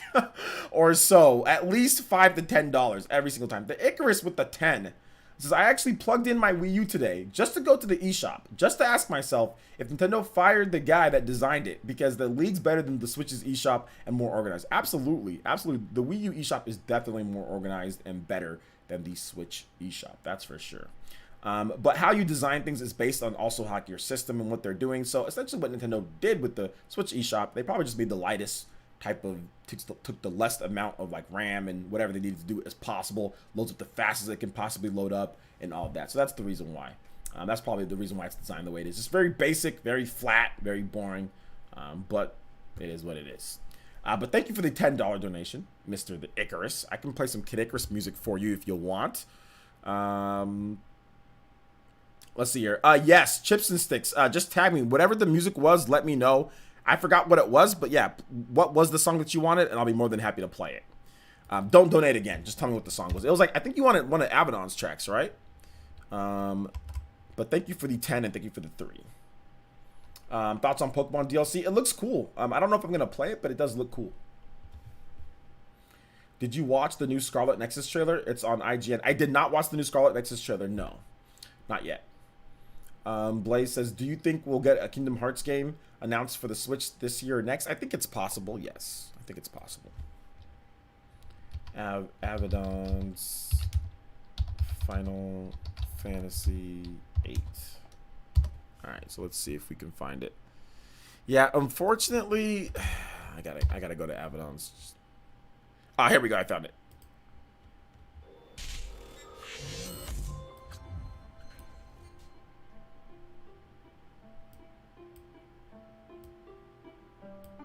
It's the Trap Remix, Final Fantasy 8. Find your way. Thank you so much for the donation that you did before, Chips. Thanks for remembering too. Saiyan League says your top 4 Final Fantasy games. Pfft, I don't know,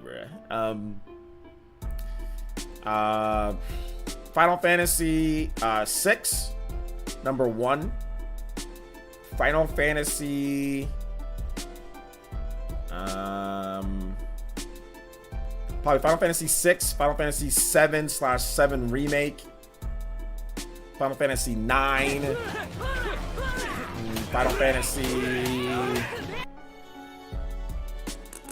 probably Final Fantasy like 10, maybe? Yeah, Final Fantasy 10 after that. So maybe those 4. When do you think Octopath Traveler 2 will come out? Probably not for a while. Probably not for a while. Have we talked about Ubisoft Breath of the Wild clone? Sorry, I'm late. We talked about that last week. I think we'll probably talk about it again, but the Ubisoft Forward isn't too long from now. It's less than a month, so we'll see more. But there was an old build of that, but we'll definitely talk about it at some point again. You forgot Lightning Returns? Yeah, I know. Cool story, bro. Did you see the KFC console? Let me ask you a question, Andre. Or Andre, do you follow me on Twitter? Answer that question first, then I'll answer your question. How's the retro collection video coming along? Eagerly anticipating that. Yeah, it's coming along. I had a sponsored video that I had to do for a monitor, so I did that just because I wanted to kind of get that done. I needed to get that Astral Chain eShop video done because obviously the eShop video or the eShop sale is going away tomorrow. So I need to get those done first because like my sponsor wanted to really, he's like, hey man, like it's been a while, like where's the video at? So I need to get that. So Wednesday, it's looking like Wednesday for that retro gaming video where we go through all these cool retro games, man. It's gonna be dope. It's gonna be so sick. It's gonna be a lot of fun. It's gonna be really good. It's gonna be hype. So yeah. A monitor, I'm actually in the market for one. Did that video go up? It's gonna be up tomorrow, but it's a portable monitor. So it's not gonna be like a regular monitor. So I don't think you're gonna be interested in this. It's a portable monitor. So like, for example, like I can take like the monitor, it's so lightweight, like if you travel to your friends, let's say you're going to too many games, dude, you can just roll with that portable monitor, bring Super Smash Brothers, everything just hooks up right there, plug it in USB-C, bam, ready to go. Or you can even have like a wall outlet charger for it. So yeah, it's pretty dope. It's a pretty nice monitor. 1080p, very clean, you know, IPS panel. So yeah, it'll be up tomorrow morning at 6 a.m. Odan Production says, oh, what's the most rage-inducing game that you have ever played? Well, hold on, let me answer one more thing. It's just the advertisement for it, so it's not like a whole video based around the monitor. It's like I think a 45-second advertisement within my video about Smash Brothers and ARMS and playing and my setup that I use, like my monitors and my equipment that I use to play Smash Brothers. You know, getting you guys ready for the ARMS character. So yeah. Let's see here. Rage-inducing game. Rage-inducing game. Probably like I Vanquish on trying to beat the challenge mode on Vanquish. That was pretty crazy. Smash Brothers can be rage-inducing at times, but I've lowered my sodium levels though with Smash Brothers. Whenever somebody's just being lame or if they're lagging, I just exit the premises. I just quit. So I might have to sit out for like an hour or something, but it's worth it. All right, let me play some Paper Mario music too. Paper Mario.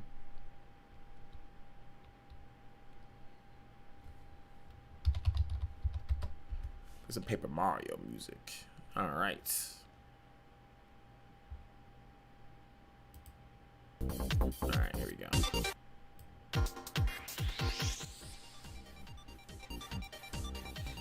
Besides Slippy from Star Fox, who's your most annoying AI teammate in a game?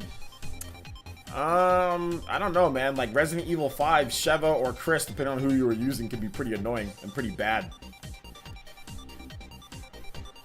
I don't even get salty when playing Smash Elite anymore. I'm numb to the BS now. Yeah, exactly. I don't even care anymore. I'm just whatever, you know? Whatever. Play GRA4, bro. What's GR? I don't. GTA 4? Or you mean GTA 4? I'm not playing GTA. I'm not playing anything from that. All right, take it easy. MFS gameplay. Thanks for coming out to the stream.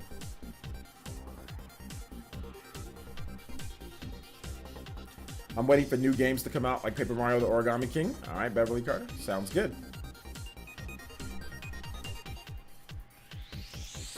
I don't want to play. I don't want to play GTA. That's why. I don't think GTA is very good. That's my opinion. Soulfly Senpai says that's a cool name. Says I'm waiting for the Trails of Cold Steel 4, dude. I'm so hyped for it. Yeah, it's pretty good. It's a pretty good game. Favorite Joy-Con color combination? The blue and the red or whatever from like the launch model one. That combination is dope. I like it. Just love the content. No problem. And I love you being here, but I mean, I don't like GTA. I'm not a fan of GTA. Yo, Do the Third, what's up, man? He says, oh, Jeezy, what's up, Do the Third? Welcome to the stream. You ready for the direct after Paper Mario? I don't know if it's going to be that soon, but we'll see. We'll see. Sounds like Tetris music. This is Paper Mario 1000 Year Door, X-Not Fortress. It's pretty cool music. But yeah, I can see why you could maybe get like a Tetris 5 from it. Like a techno type of Tetris 5. 4-Day Frankie, what's up, man? How's it going? Welcome to the stream. He's anticipating that there's going to be a direct after the Paper Mario drops. Savage Animator says, do you think they might possibly announce the ARMS DLC tomorrow because June 16th is the anniversary for ARMS? Yeah, it's very possible. I put that in my video tomorrow. Hopefully they don't. I said that they're going to announce it maybe this week, so I put that in my video. So hopefully it gets announced this week. So yeah, it's possible if they announce it this week. That sounds like a level from Streets of Rage 2. Yeah.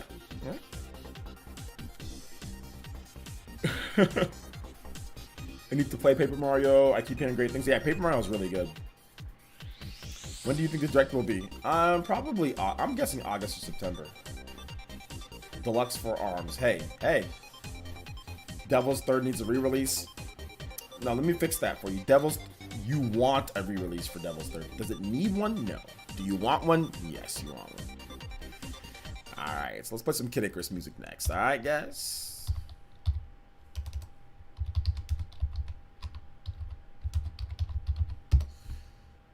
Alright.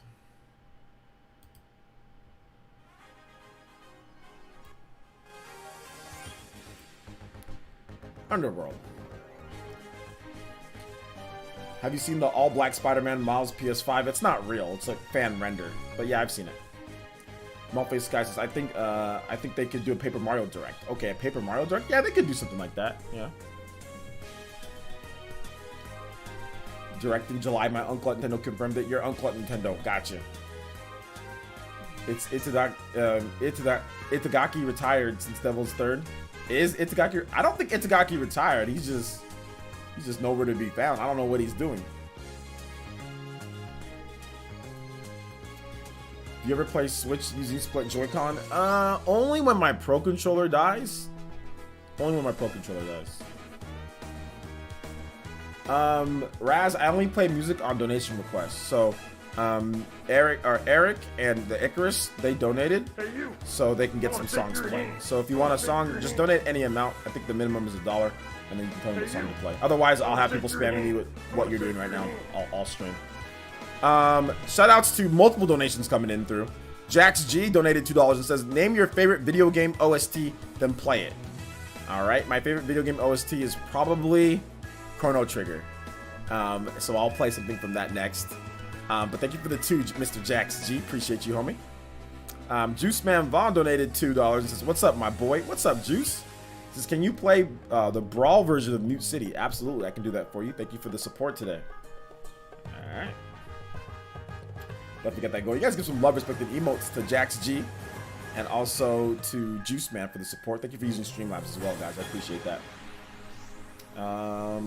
Revan501 says, the more I watch PS5 Seto Kaiba design, the more I love it. I just wish it had blue eyes.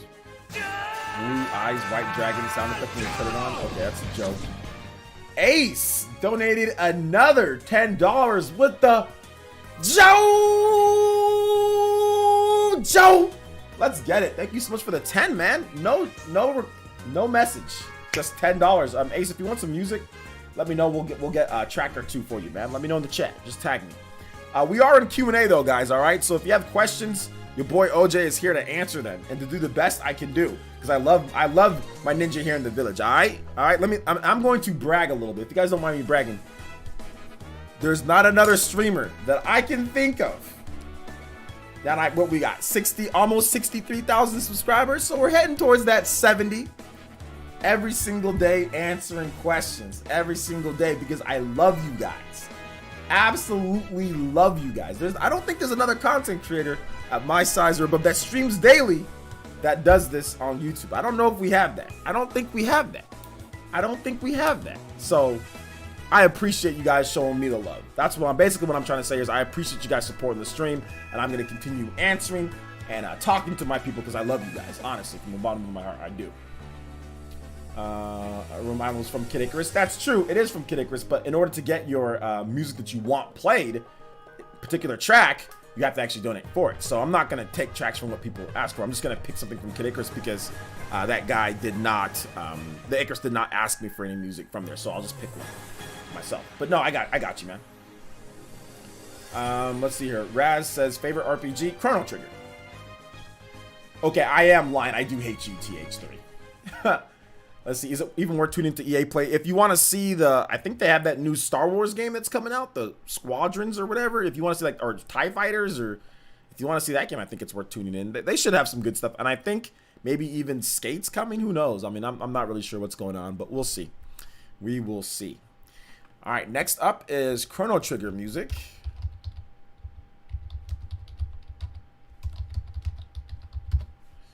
So let's see here. What are we gonna play from Chrono Trigger? We've played Peaceful Days so many times. So let's just play the main Chrono Trigger theme. Actually, can we play Chrono Cross? I love Chrono Trigger and Chrono Cross. So let's play Time Scar real quick. I like this game. I like Chrono Cross. OJ also likes to camp you out in Clubhouse Toy Soccer. I do. It's something that happens. I had to do it. I had to do it, party man. I had to do it.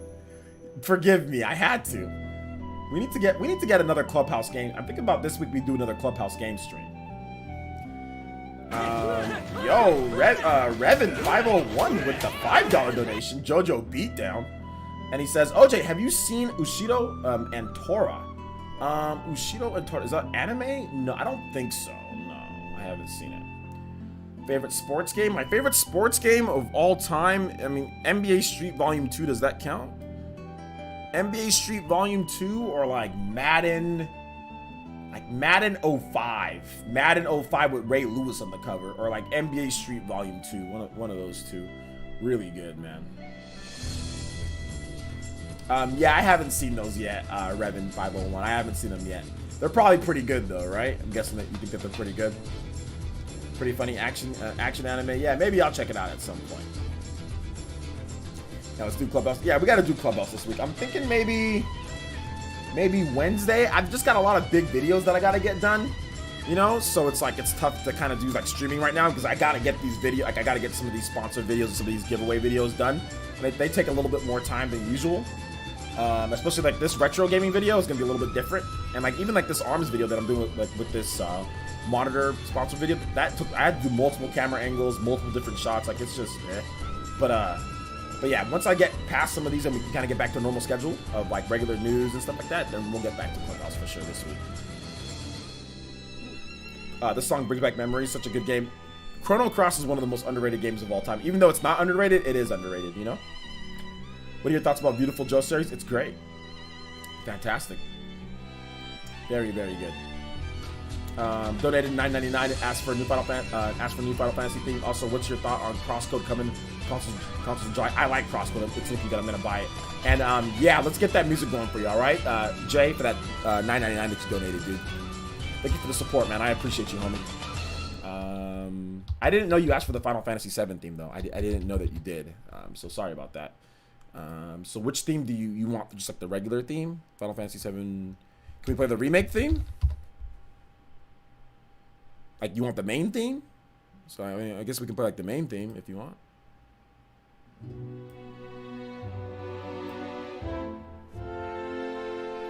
Do you think the devs will take advantage of next gen hardware and make their games 4K 60? If not, yeah, there'll be multiple games that are 4K 60, but not every game will be 4K 60. But there'll be a lot of games that are 4K 60. You're good whenever you're free, of course. Yes, of course. We'll get it though this week though, for sure. I just kind of want to get you guys some cool videos, like different types of videos, not just like the news videos like that we do all the time. I just kind of want to get you guys something different, you know. So today's video, obviously a little bit different. We had a giveaway kind of baked into it. Talk about the eShop sales. We don't ever talk about. I know people do eShop sales videos, but we don't talk about them too much on videos. We talked about that in my top 5 picks, you know. And then like tomorrow we got a, you know, like I said, little portable monitor stuff, a little sponsored. Getting you ready for hype for ARMS and going over my equipment that I use too.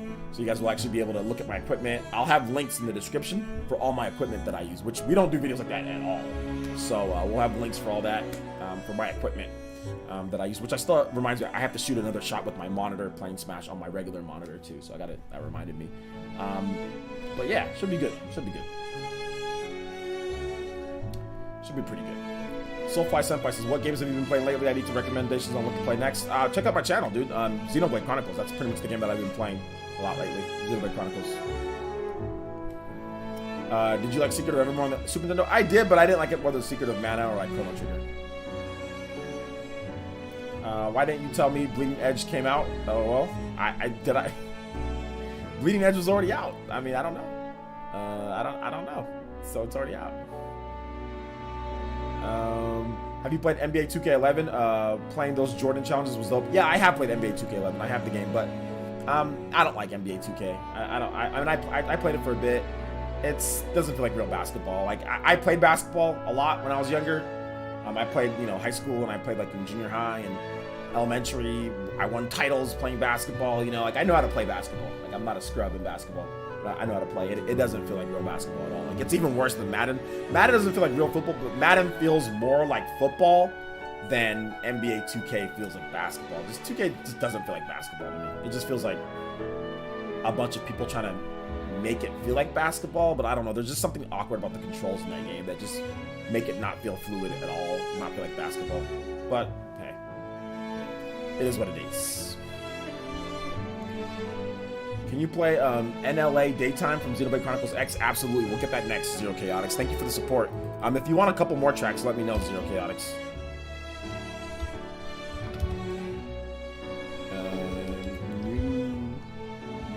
New LA Daytime. Play it right after this, all right?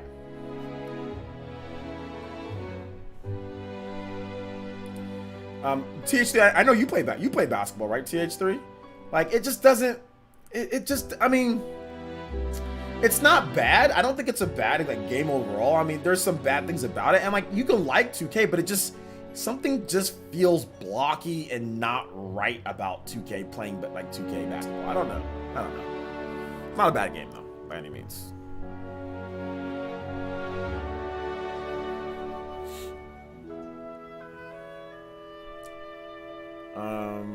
Sorry about the Z's track. I was thinking the other upbeat song. You can skip this. Okay, well, tell me what song it is, Jack. I don't know what song you want me to play from Final Fantasy VII Remake. So I mean, I can pause it here. So I mean, you're gonna have to get me the name of what you want, and I can play the song that you want. But you got to tell me what it is, though. You got to tell me what Final Fantasy VII Remake theme you want, because I can't guess. So so tell me what you want, my man, and I'll get it for you for sure.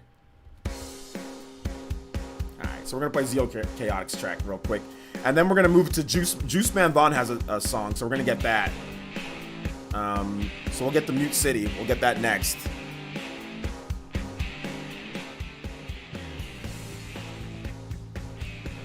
Problem with 2K stereotypes roles that don't fit half the time, make it unrealistic. Yeah, I don't know what the problem is, but I mean, there's a problem, I guess. Becca Slive says, that's my problem with FIFA, especially with the defending. You can't normally just sprint dribble past everyone. Yeah. It's tough though. It's hard to make good sports games, right? Blaze says, well, now it's 2 a.m. Good night. Stay safe. All right, take it easy, Blaze. Thanks for coming out to the stream. 2 a.m. All right, you're Euro boys. Shout outs, boys. Thanks for coming out to the stream, man. I appreciate you. Thank you. If TH3 wants to, will you invite TH3 to the future PE podcast? OJ, I think would be willing. I think him joining would be awesome. Yeah, TH3 can hit me up if he wants to join the podcast. We'll have him on one of these days.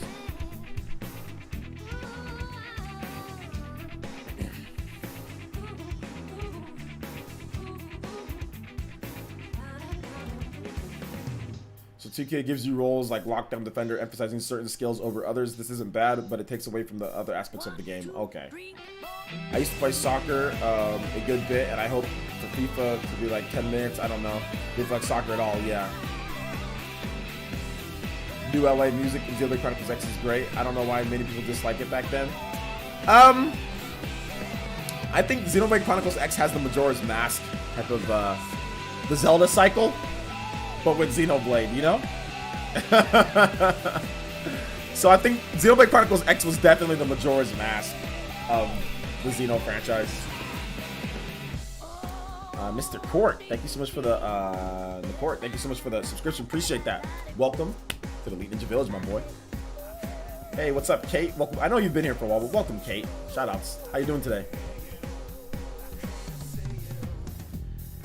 Moman Ryder with the 2. I think that's British pounds. British pounds. Two British pounds, or is that euros? I think it's British pounds. This is Legend of Dragoon Boss Battle 3. All right, man. I got you, Moman Ryder with that Moman 2. Thank you so much, man. I appreciate that. Thank you for the support, bro.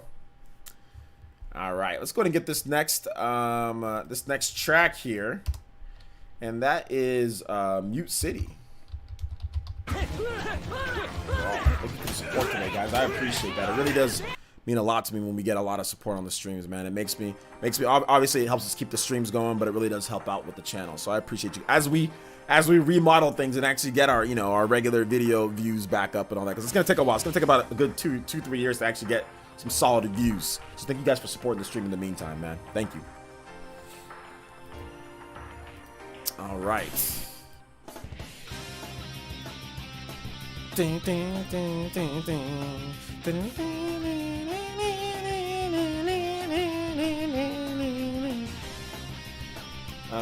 good to see you. Good to see you too. It's always good to see you.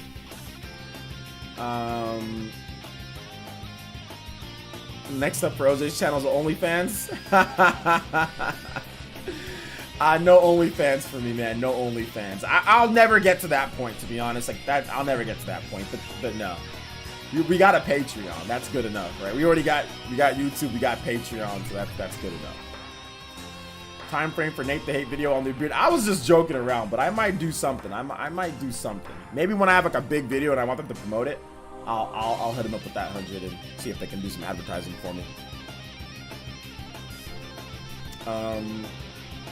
So yeah, I was actually playing some Smash today on Mute City.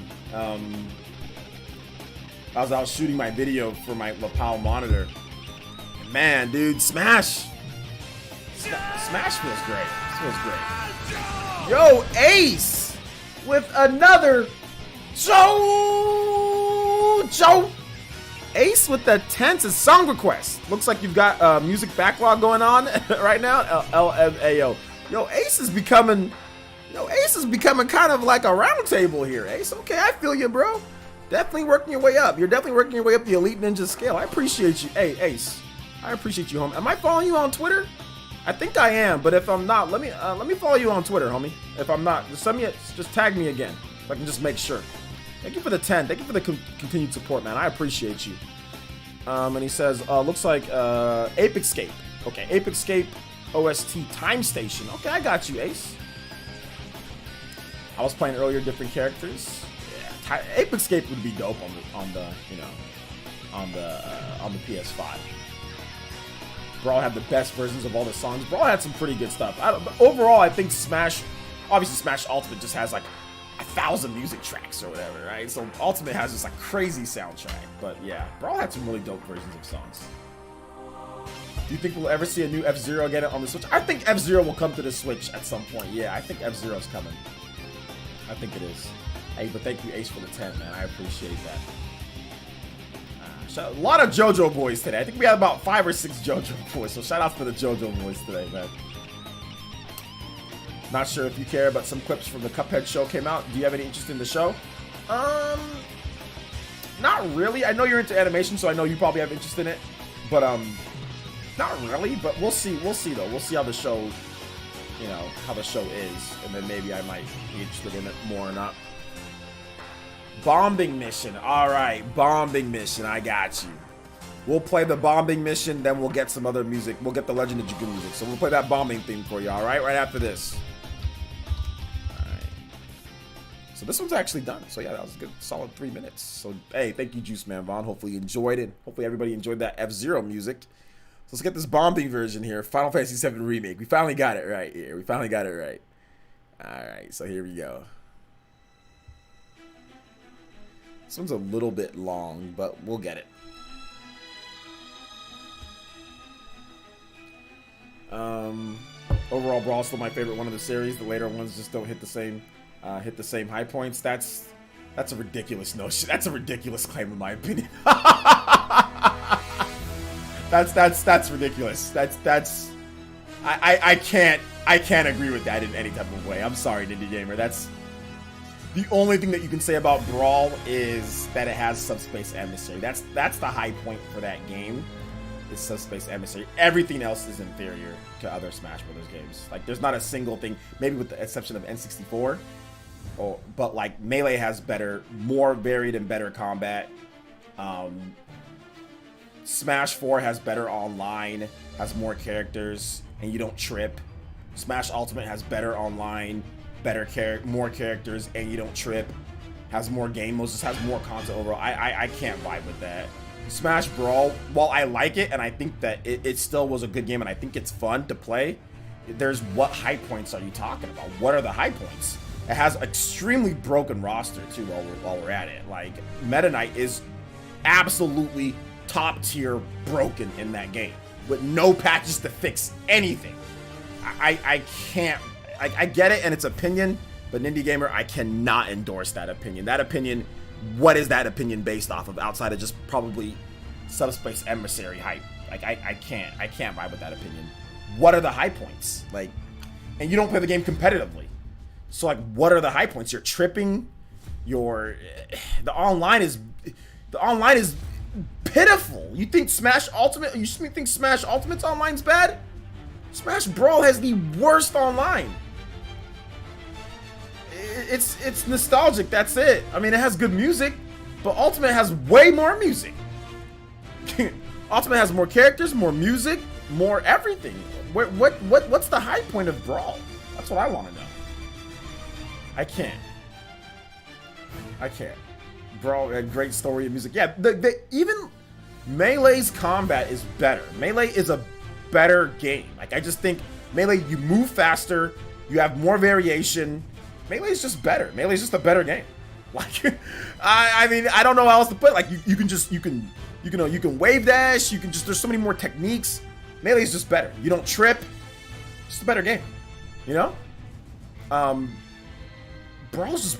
I mean, somehow Brawl's more broken than Melee. That's the funny thing. That's the really funny thing, because everybody says that Fox is the best character in Melee, but Fox can be bodied. Fox can be bodied by Jigglypuff, you know? Fox can be bodied by Marth. There's really no real counter to Meta Knight. Meta Knight is by far the most broken thing ever in a Smash Brothers game. And that's playing casually or playing competitively. Meta Knight is a broken mess. And it just... If you want to... I mean, all the Smash Brothers games are really high quality, so if we're going to nitpick here and we're going to get into the nitty-gritty of the problems, Smash Brawl's might be the worst one. I mean, Smash 64 or Smash Brawl, one of those two games. Had a lot of side content like trophies and collectibles to collect. Yeah, I mean, that's not gameplay, though. You know what I'm saying? Like, that's not gameplay. That's just, you collect a trophy. The trophy doesn't do anything for you. You just look at it.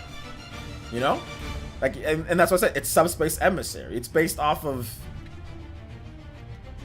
It's not based off of actual good gameplay. It's based off of little nostalgic little didoods and dadas or whatever, you know, or little stupid things. Like, okay, yeah, like a trophy. You know what I'm saying? Like, trophy doesn't stop you from tripping. Trophy doesn't stop the online play from being completely trash. You know what I'm saying? Like, that's great that there's a trophy that you can collect, but the online play was horrible. It's about the gameplay, not about collecting trophies. And I mean, and trophies are cool, don't get me wrong. But what about the gameplay? You want to have good gameplay, you know? So I don't really see any hype. I mean, like I said, it's all the little things, like maybe music or like collecting trophies. But what about gameplay? When it comes to gameplay, Brawl's horrible, but you don't play competitively. That's the reason why you have this attachment to Brawl, because you're sitting there playing by yourself, single player. Oh, you trip? Who cares you tripped? I'm playing by myself. It doesn't matter. It's not competitive. You know, I'm tripping. But if you play competitively or if you value online play, I can't sit here and say that Brawl is it. I mean, there are people that like Brawl, like Anti loves Brawl, but he's a Meta Knight player. Anybody who's not Meta Knight, what do you think about Brawl, you know?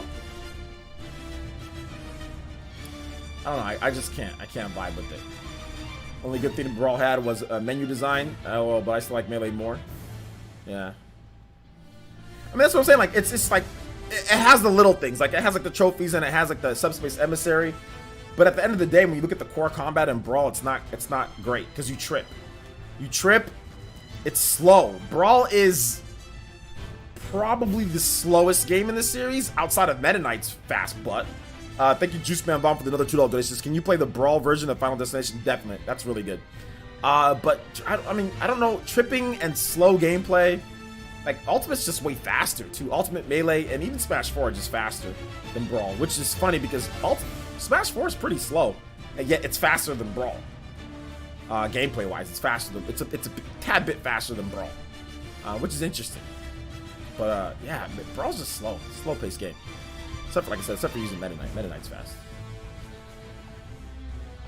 To be fair, even pro players admit that Brawl is super technical. that Brawl is super technical. Not to say that it's superior than, but being more technical does not mean I think that it ain't broken as hell. Brawl, but Project M came out, and Project M is way more technical than Brawl, and Melee's more technical. Maybe Brawl can be as technical, or maybe more technical than like Smash 4, but not Ultimate. I don't think it is more so than Ultimate, in my opinion. Brawl doesn't have enough character. I mean, I think technicality also comes with the characters too. Like like the characters and what you can do with those characters. There's just not enough characters compared to Ultimate too.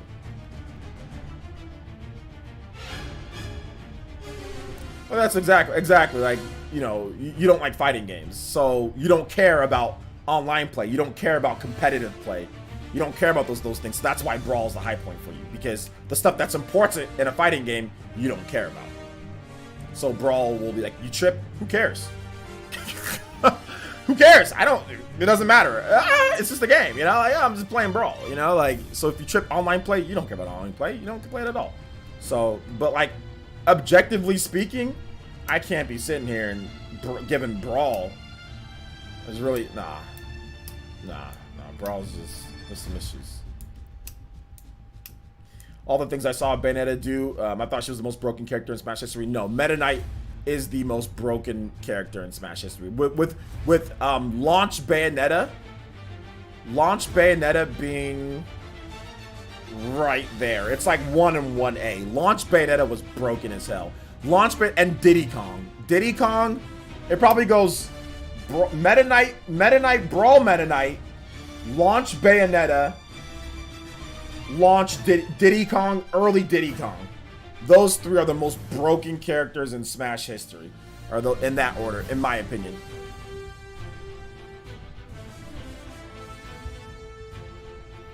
Maybe if Smash had a proper training tutorial mode, I would like the newer ones. Nah, I don't think you'd even like the new one if they had that, because you don't like technicality in fighting games. Because other fighting games have proper training modes, and you don't care about those ones either. So even if it had a proper training mode, you probably still wouldn't like it, because you just don't like fighting games.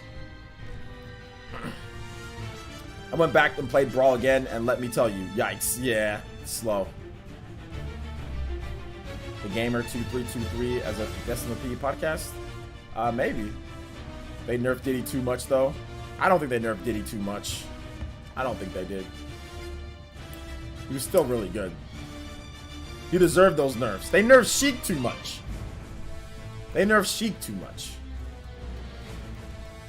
That's who they nerfed. You know?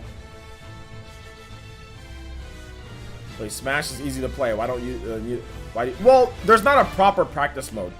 Like, Smash doesn't... Like, what he's talking about is, like, if you ever play, like, Killer Instinct has, like, a proper practice mode. Or even, like, Grand Blue Fantasy Versus. A lot of the newer fighting games have, like, actual in-depth proper practice modes where they teach you everything, for the most part, right? They teach you, like, fast falling, and they teach you, like, spacing, and well, they don't teach you spacing, but they teach you, like, combos and all that. Smash has so many variants within the combos and what works. The training mode would be very hard for people to grasp, because a combo, like in fighting games, combos work for everybody. Like if you can do a combo on one character, you can do a combo on most of the time. Like it works on every character, right? In Smash, combos are things that would work on one character, won't work on another character. Stuff that would work at one percentages don't work on the other percentages. Where in other fighting games, it doesn't matter where your health is, combos always work no matter what. Smash, there's so many variants in how you do things and when you do things. A training mode like other games, in terms of like combos and stuff, would be very difficult to put together when things change based off of weight, percentage, who you're using, strong hit, light hit. I mean, there's just so many different things that factor in. It would be hard to do a training mode like the way that it would need to be. But at the same time, they can still do like, you know, like fast falling, you know, like back air, why that would be better, forward air. Like they can still do a better job with their training mode, you know.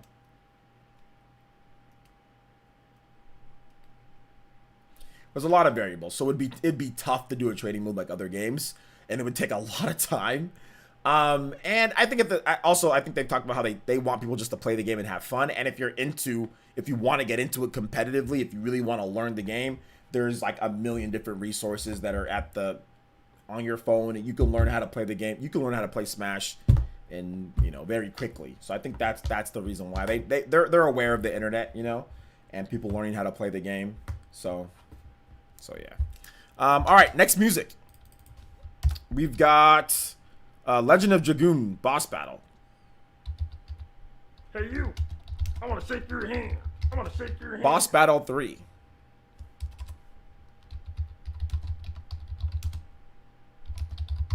All right. Also, Mac Megan with the $2 and says, with the recent success of Persona 4 Gold in Steam, do you think Atlas finally woke up and decided to port more of their old catalog to other consoles? Also, can you play Persona 5, my homie, please? Yeah, I think Atlas is definitely going to wake up a little bit here. I think they're going to wake up because they're getting a bunch of money that they never got before, you know? So, yeah, they're going to wake up a bit. I'm going to have a video on that later.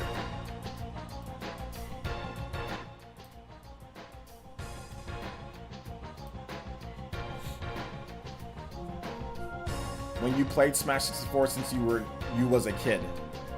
What does that mean? When you played Smash 64 since you was a kid.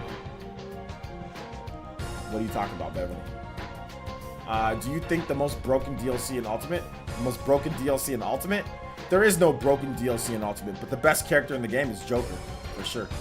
The best character, the best DLC character in the game is Joker. Now, character by itself, some people think Joker's the best. I don't. I'm going to go with Peach as the best character in the game. But Joker's by far who's broke. He's not broken in the game, but Joker's the best DLC character. I think Pikachu's the best? Nah, Peach is the best character. I think Peach is the best character. I like Ness. He's the best. Ness is definitely not the best character in the game.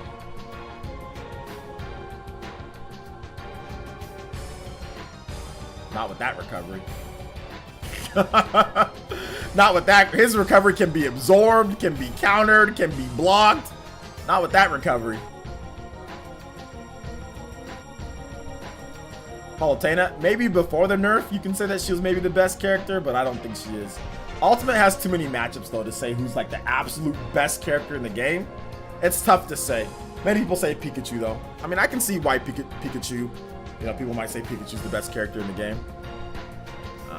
So yeah. Just tune in. Are you done playing AI? We're not playing AI today. Does it still say that on Twitch? It shouldn't. It should say that we're playing just what the hell? Why did you say AI? I thought I put just chatting. Sorry, it should be just chatting. Sorry, Calvin Duck. Sorry about that, man. We're just chatting. Sorry. Although on my YouTube channel, you can check out my gameplay of AI. I can link it for you, bro. Let me do that. Let me link it for you.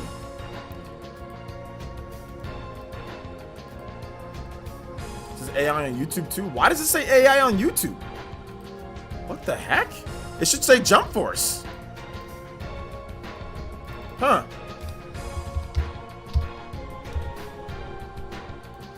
I don't know why it says AI. It should say Jump Force, but I literally have Jump Force here, but I don't know what's going on, guys.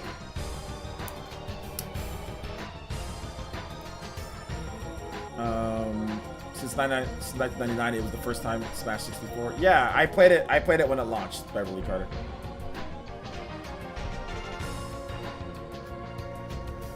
Yes, I thought he was gonna play AI too. Yeah, I don't know why it says AI. It's supposed to say Jump Force. I'm not sure why it's saying AI, guys. I have Jump Force on here. I literally put Jump Force, and I put just chatting on Twitch. I put just chatting.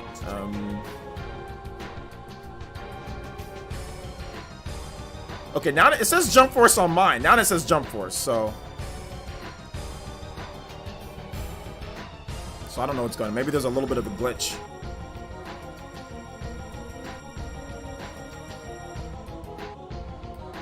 All right.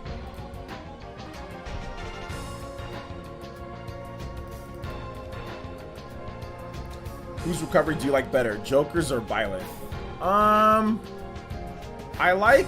I like Byleth because his is more consistent. Joker's recovery with Arsene is a bit different than the recovery without Arsene. So I think Byleth's recovery overall is a bit better since it doesn't change. It's just really good, you know. Pikachu is small, hard to hit, great combos, great recovery, great edge guarding the whole 9 yards. Okay, but Peach is built like a truck, kind of. She's pretty solid in terms of weight. She doesn't die super early. She's not built like a truck, but she's built. You know what I'm saying? Peach has combos like crazy. Peach has edge guarding. Peach has float cancels. You know what I'm saying? Peach has a counter. Pikachu doesn't have a counter. Peach has a counter. You know what I'm saying? Peach has crazy frame data. You know what I'm saying? Peach has, dude, Peach is good, dude. Peach has a lot of tools. A lot of tools to beat people. You know, Peach is so good. As a matter of fact, Peach is so good that I beat Dawson, who top 8 our tournament and beat lots of people. I beat Dawson without pulling a single turnip or a single float cancel. That's how good Peach is. That's how I beat somebody who top 8. Like I said, Dawson's not bad. He can take a stalker. He can take some stocks off Chuba. He can fight against Party Man. He doesn't get bodied by everybody. He's actually pretty good. And I beat him, his Greninja, he knows how to use Greninja. I beat him not pulling a single turnip or float cancel. What does that say about Peach? I don't know. I don't know. I don't know what that says about Peach, but to me, that might say broken. That might mean she's pretty good, you know? Because you have a great fundies, OJ? No, I don't know if it's about, dude, I think it's more about the character more than anything. Yeah, basic fundamental. No, y'all just trying to gas me up here, bruh. Everyone say my fun. You guys are all making.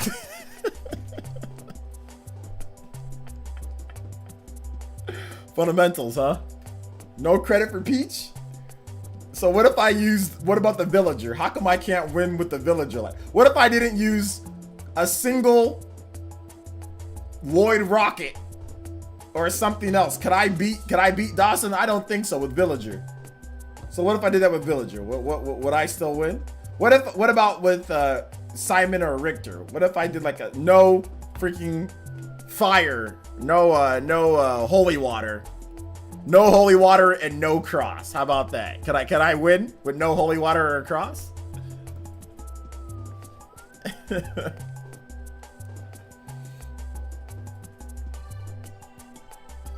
have to be two different things. No float cancels, no turnips. You can move with villager, but not okay. Villager, no Lloyd Rockets, and no something else really good. What does villager have that's really good too?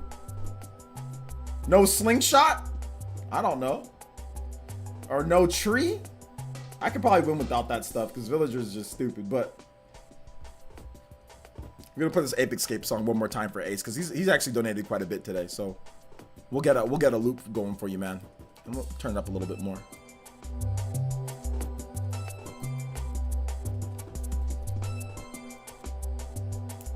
Don't get knocked off stage, you're good.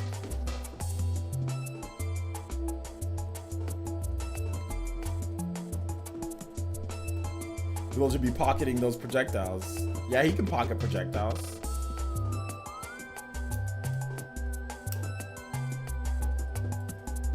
You didn't do no float cancels that set. No float cancels. I don't need, that's how good Peach is.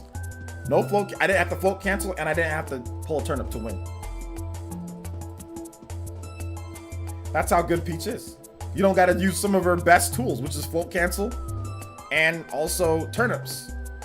Don't need it. That's how good Peach is. Don't need float cancels, don't need turnips. That's why I think she's the best character in the game. Could I win with Joker?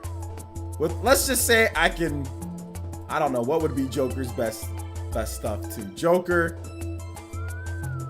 no side B, and no pivot back air or something, like no back air. Or no nair. No back air or no nair. There's no way I'm beating you guys. No nair. No nair and no side B. There's no way I'm beating anybody.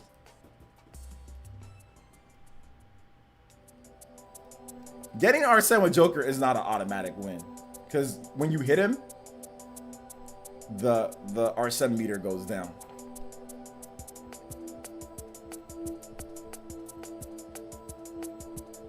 Counter you only get when he's in Arsene, so.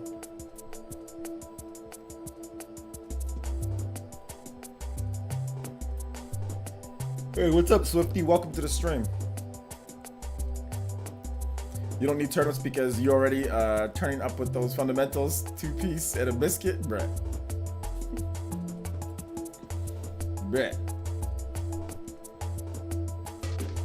I need to go to the store though. I need to go to the what's it called? I need to go to the grocery store. I need vegetables. I have no vegetables here. I have no fruits. I have no vegetables, and I haven't had fruits or vegetables in like a couple days. So I need some fruits and veggies. That reminded me. In terms of turnips. No Arsene? Yeah. What about no Arsene? Could I win? I mean, you can win with no Arsene. No Arsene, you can win because no Arsene, he just kill. It's faster. I mean, it's gonna be obviously it's gonna be tougher. But Joker has kill moves without Arsene. Joker has kill combos. Like you can down throw, falling falling up air to down smash, and that will kill on the side, on the edge of the screen. Like you still got combos, that you can do. One hit at forward air to like up smash, stuff like that. One hit forward air stuff, the things. So he still has kill setups even without, but it's just harder though. Like raw back air from like Arsene is like, get bodied, dash attack, get bodied, forward air, get bodied, down air to up smash, get bodied, up air, get bodied. Everything kills, like everything, like hardcore kills, like when he has Arsene. Forward tilt kills, forward tilt, up tilt, it's not gonna kill as much, but you can still kill with it at higher percentages. 300 mil to make Star Citizen. That's a lot of money, isn't it? What's your favorite vegetable to eat? Just like the mixed vegetables. Like it has like green beans, peas, carrots, corn. Just like the mixed vegetables. Like with Frank's hot seasoning sauce, multi-purpose seasoning sauce. That's good. So then you just put it on the pan. You slow cook it. Y'all make me want to go to Walmart tonight. You slow cook it for about maybe 10 minutes, lowest heat that you can go. And every single 2 minutes, add a little bit of the 0-calorie Frank's seasoning salt. Hot seasoning salt, very good. And then you have that with some chicken, grilled chicken breast. You have it with some, carne asada beef or steak, carne asada steak. It's pretty good. And then you can have like a tortilla. I live in California. You know what I'm saying? So we like our tortillas over here. Whole wheat tortilla, half of it if you want to kind of go light on carbs. Half of it, put that on the pan. Get some olive oil spray, 0-calorie olive oil spray. Spray. One side, grill it. Other side, bam. Dinner right there. Seasoned vegetables, tastes hella good. Nice, slow cooked. Got some nice chicken, grilled chicken breast, healthy, low calorie. And then some tortilla, man. You can get a whole wheat tortilla or you can get flour, whichever one. If you go flour, go half. If you get a whole wheat, go the full thing. All right. So that's kind of what I want for dinner, but I don't have any vets. I need to go get some. I'll probably go tonight. I need to go tonight, get some vegetables. I'll probably go to Walmart tonight, get some vegetables, man. I gotta finish editing that video though, too. Oh God, I gotta go to Walmart, get those vegetables. I really want some veggies. I've been kind of wanting some. I haven't had any here. All right, so the next music here is the Brawl version of Final Destination. And then Mac Mega, we're gonna get your song too, all right, man? That's coming up. Brawl. Yes, chef. I'm not a good chef, but wait till my when my wife moves in and everything, man. She's a cook. She can cook. I got nothing on her. I got nothing on her.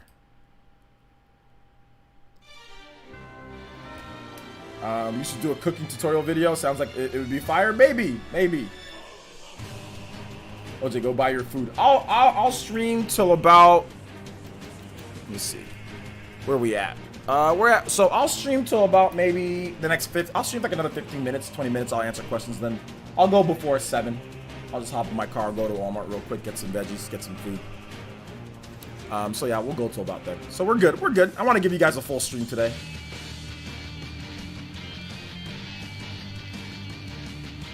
You better be live streaming in the kitchen, trying to get them recipes. When my wife moves in fully, because right now we're still working out a couple details with her visa and stuff. But when she moves in fully, I promise you guys on the OJX channel and even on her channel that she's gonna have, we'll do cooking videos with me and her. We'll do cooking videos for you guys. All right, I promise. But she's a cook. She knows what she's doing. She's gonna decorate. She's gonna decorate. Like, my house looks like trash, dude. I have no decoration sense. Like, when she gets here, like, I've got money for her to spend on the decorations and stuff like that. I can get some stuff, but I don't know how to decorate anything. I'm horrible. So, like, when she gets here, she can do all that crap. So, you know, like, I'll do that when she gets here. She's from Nigeria.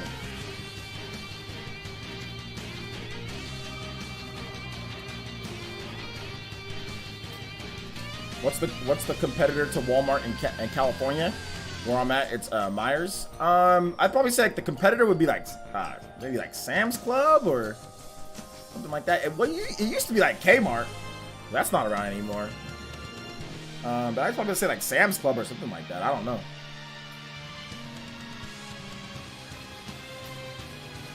Also, J Link 55. Thank you so much for the subscription. Appreciate that. Welcome to the Elite Ninja Village. Thank you for following.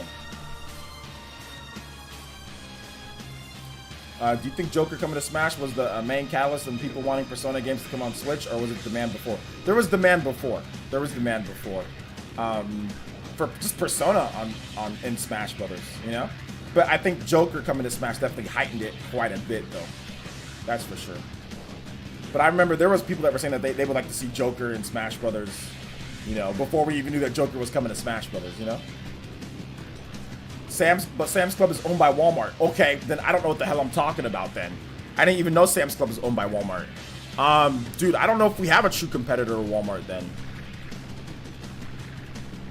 I think we have like, in some Californians, like they have like Myers, or they have some like other, I don't know, there are some other things that are like Walmart, but I can't think of it off the top of my head, man.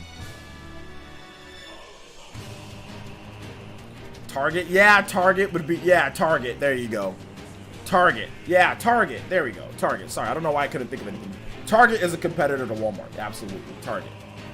They've got food. They've got toys. They've got accessories. They got fans. They've got beds. They've got furniture. They've got Target's got like a little bit of everything. The last song was Ape Escape. Time Station. Do you think Star Wars character DLC? No. Walmart says, yeah, to say, okay, you guys let me know. Is Captain Full Body a test to see demand for Persona on Switch? No, it's not. Since the PC version will lead to Persona. No, it's not the test because Persona 5. If that was the test, then what the hell is Persona 5 Scramble? That's literally a sequel to Persona 5. Why would Catherine be a test when Persona 5 Scramble is already on Switch and coming to Switch now? So no, that's not a test. They've already got a Persona game that's literally a sequel to a mainline game. On Switch, if anything, that would be the test, right? But no, Persona, Captain Full Body is nothing like Persona in terms of gameplay. Let's see here. Target got boo-boo sales on games though. Weak sales. They do. It's trash. What's up, Angel Page? Costco's a very big competitor for Walmart and Sam's. Yeah, Costco's a competitor for that. True.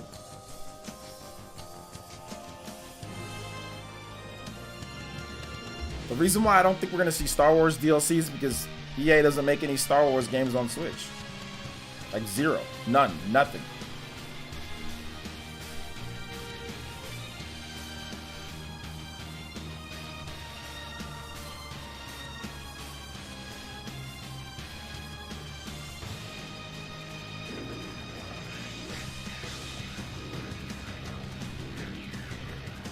Xbox is promoting weird stuff. Hey, your mic is muted. Okay.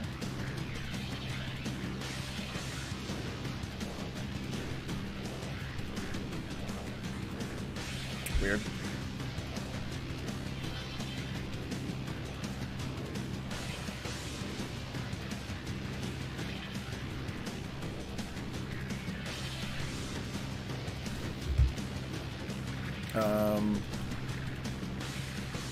Dang, my Switch doesn't have enough room for Tales of Vesperia. Delete something that you're not playing.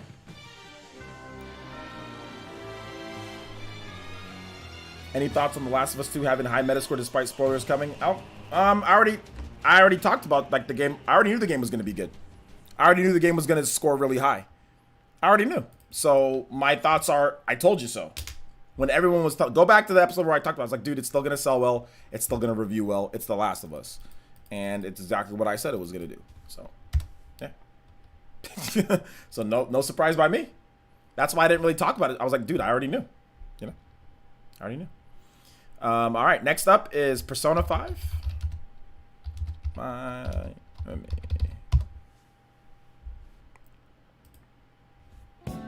Thank you for the donations, Mr. Juiceman Vaughn and Mac Mega. I missed the stream earlier, but what was your thoughts on PS5 pricing? That it's going to be $399 and $499. I think that's going to be that's my thoughts. We don't know the actual pricing, but that's what I think it's going to be. Do you usually check out the electronic sections at Walmart when you go? I always do. I used to check it out a lot, but now I have less time to do things, so now I don't really check it out each time that I go. I wonder why EA is so reluctant to put games on the Switch. Watch my videos, Robot Space Ninja. I already have tons of videos on the fallout between EA and Nintendo. So watch my videos. It's up on the channel. Actually, let me link it for you. There's various information out there. I mean that you can see.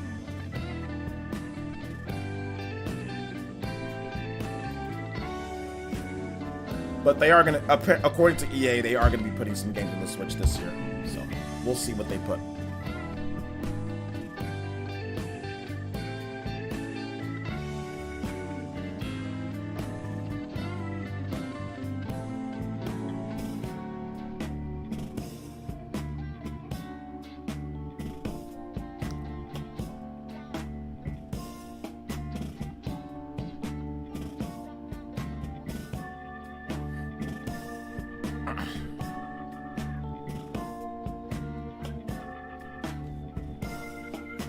Has Wonderful 101 released physically in the US yet? Not yet, but I got my shipping confirmation, so it should be here, I think, next week or so. Walmart has Sam's, then another competitor called DJ's. Cool. Does Wonderful 101 really run that bad on Switch? I want it, but I'm hesitant. No, it doesn't. It just doesn't run as good as the PlayStation 4 version. It doesn't run at 60 frames per second, which it should. I don't know why it doesn't. But no, it doesn't run. Overall, it doesn't run bad, but the comparisons, like, there was like one little part where it actually ran lower than the Wii U at like one section of the game. But overall, the game actually runs, it runs fine. But people were upset about that because they said it's 1080p 60 frames per second with targets, and it's not 60 frames per second, you know, so that's the biggest issue. But no, it runs fine. If you played the Wii U version, the Wii U version ran fine enough. The Switch version runs fine, but it should be better. That's essentially what people are like saying. Like, it's not that it runs bad, but it should definitely be better. I would just say get the PS4 version. I can't recommend the Switch version of the game. I would recommend the PS4 version of the game because it's 1080p 60. You know, it runs like it's supposed to run. You know, like they said it was gonna run. So that's the only thing that I don't like is, like, you know, out of all the things like that, it should be 1080p 60 on the Switch. There should be no reason why it's not. We've seen countless other games come from Switch to Switch, or from Wii U to Switch, and improve the frame rate dramatically, or improve it completely, you know, or up the frame rate, or make it more stable, or whatever the case is. So yeah, I don't know what's going on there. I don't know what the heck happened there.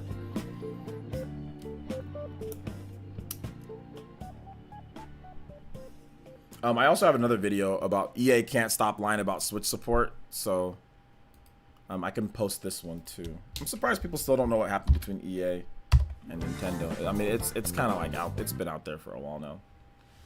All right, take it easy, John. Thanks for coming out to the stream.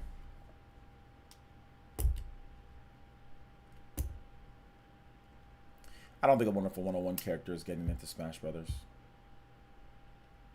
Got any big plans for Father's Day? When is Father's Day? I don't know when Father's Day is. I don't know if hopefully I'll have my daughter. Even if I don't have her on that day, that's fine. Father's Day.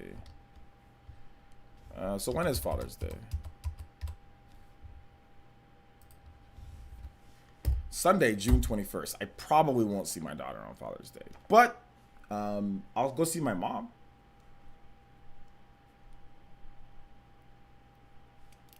Well, it's the 21st for us. Sunday the 21st is Father's Day. So we'll see. I'm hopefully I'll see my daughter this weekend, so like Friday or something. So maybe we'll do something. Maybe I'll go get like a cake or something. Red velvet cake. Everybody likes red velvet cake, you know? Well, most people like red velvet cake. I know I like chilled red velvet cake. I think it tastes delicious. So maybe I'll get some red velvet cake for Father's Day. But no big plans. No, no big plans. And you know, I'm not gonna go see my dad. So yeah. What about you guys? Any big plans for Father's Day for any of you guys? Are we good on that? You guys are like, nah, nothing.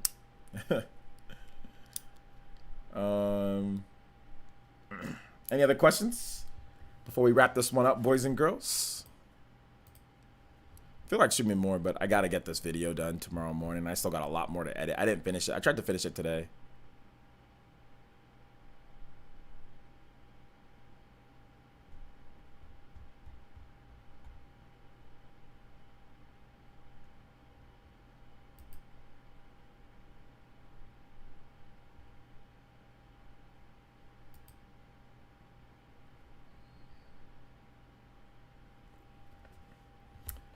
Something for your grandpa, okay.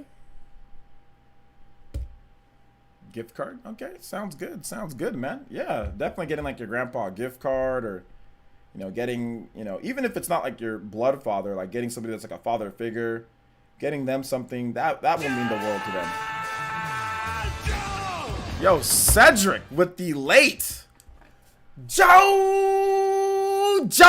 Yo, shout outs to the support tonight, man. I appreciate y'all. Seriously, dude. Thank you guys so much for the support. Every day y'all supporting the streams, the live streams. Glad you guys are liking them enough to support. Thank you. Thank you for that, man. Cedric just donated 10 though. There's no message. Did you want a track before we bounce for tonight, Cedric? You want some music, bro? Black Forest cake. I'm not a big fan of Black Forest cake. I like red velvety cake, but hey, you can eat whatever you want. Everybody's taste buds are different, right?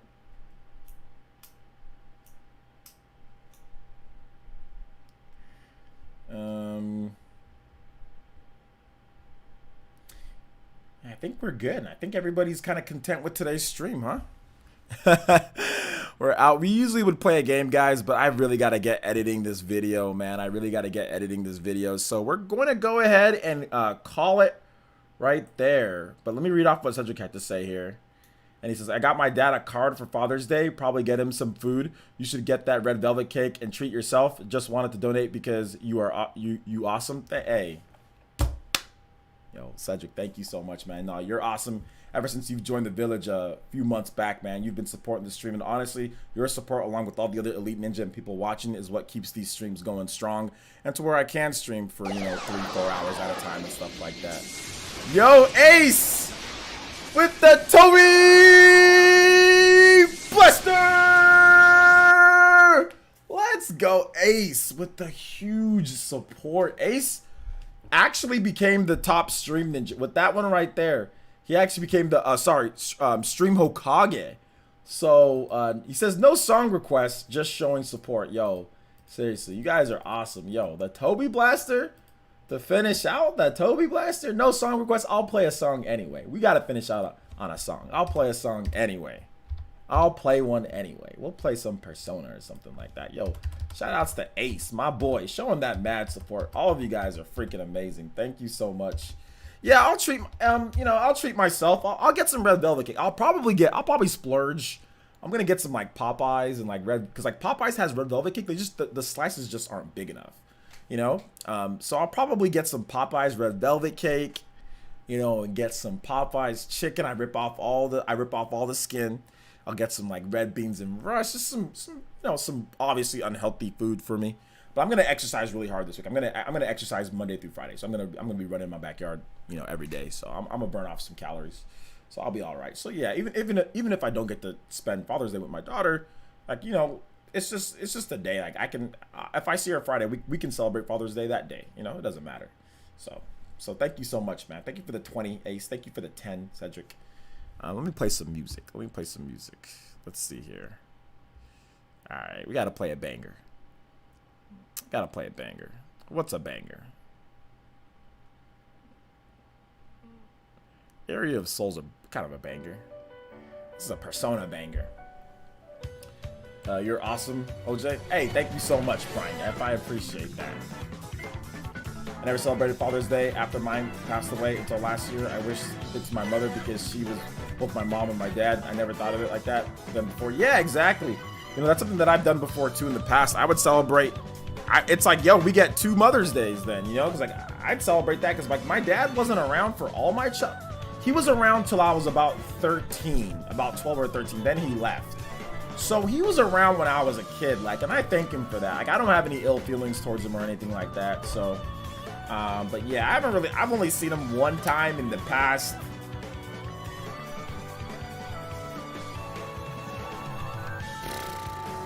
$20 something years. I saw him one time. So when I was like 16. So yeah, I don't really see him much or anything, but hey, you know, I don't wish any ill will towards him. You know, the best of luck, the best of life to him, you know? But yeah. So I usually celebrate with my mom. I was like, hey, you know, you're my mom and my dad, you know? So go with that. So yeah, like I said, no ill feelings, no you know, a lot of people don't even get to have their dad, you know? Like you said, like yours passed away. So I'm sorry to hear about that. But a lot of people don't even get the opportunity to even have a dad. So I'm lucky. I'm lucky to have a dad or to have him be around for 13 years or 12 years or whatever the case was. That's cool. You know, I'll take it, you know?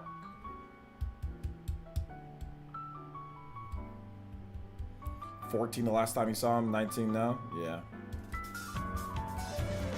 Exactly, it is what it is. It is what it is. There's no point crying over spilt milk, right? As the saying goes. Makai K with the subscription. Thank you so much. Welcome to the Legion Village. Thank you for subscribing. I appreciate that, man. Thank you guys for the support lately. We've actually been getting new subscribers, you know, which is good. We've actually, I think we're near almost, I think just today or recently I hit 62.8 thousand. And now we're almost at 62.9 thousand. So it used to take us like days or maybe even a week to get 100 subscribers, you know? But now we're getting that a lot quicker. So thank you guys for the support. I appreciate that. Thank you. Like I said, it's going to take about a good year or 2 years to actually get solid views on this channel. So thank you guys for everything that you guys do in the meantime, you know? We got to get people that like the new style of videos, you know? So it's going to take a while. But a lot of people that subscribed before don't even watch the videos anymore. Because like they're the old way of how I did things, you know. They're like, oh, I don't like what he's doing now, you know, or like they're like Animal Crossing people or whatever. People that subscribe for like certain individual events just got to build like a regular flow of videos and content, you know. So reaching new heights, man. I think we'll be at 100K next year. I think 100K.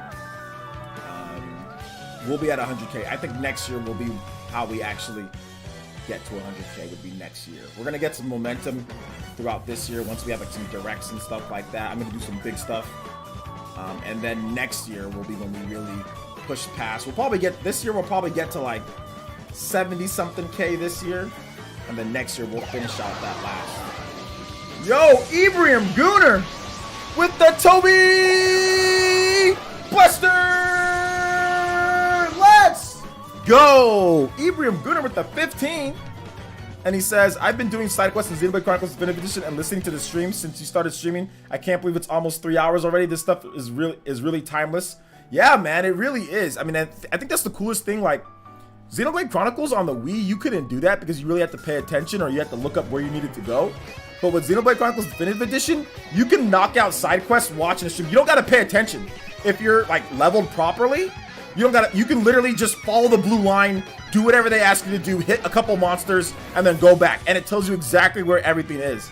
So you can mindlessly knock out side quests in Xenoblade, which I love, which in the original you could not.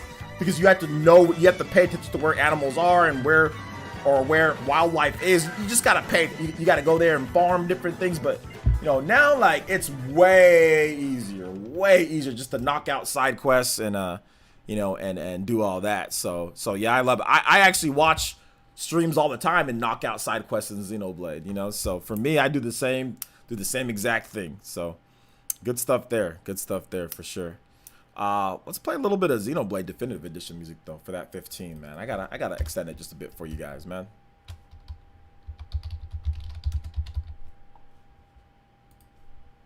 Thank you for the Toby Blaster, man. I appreciate that. Time to fight.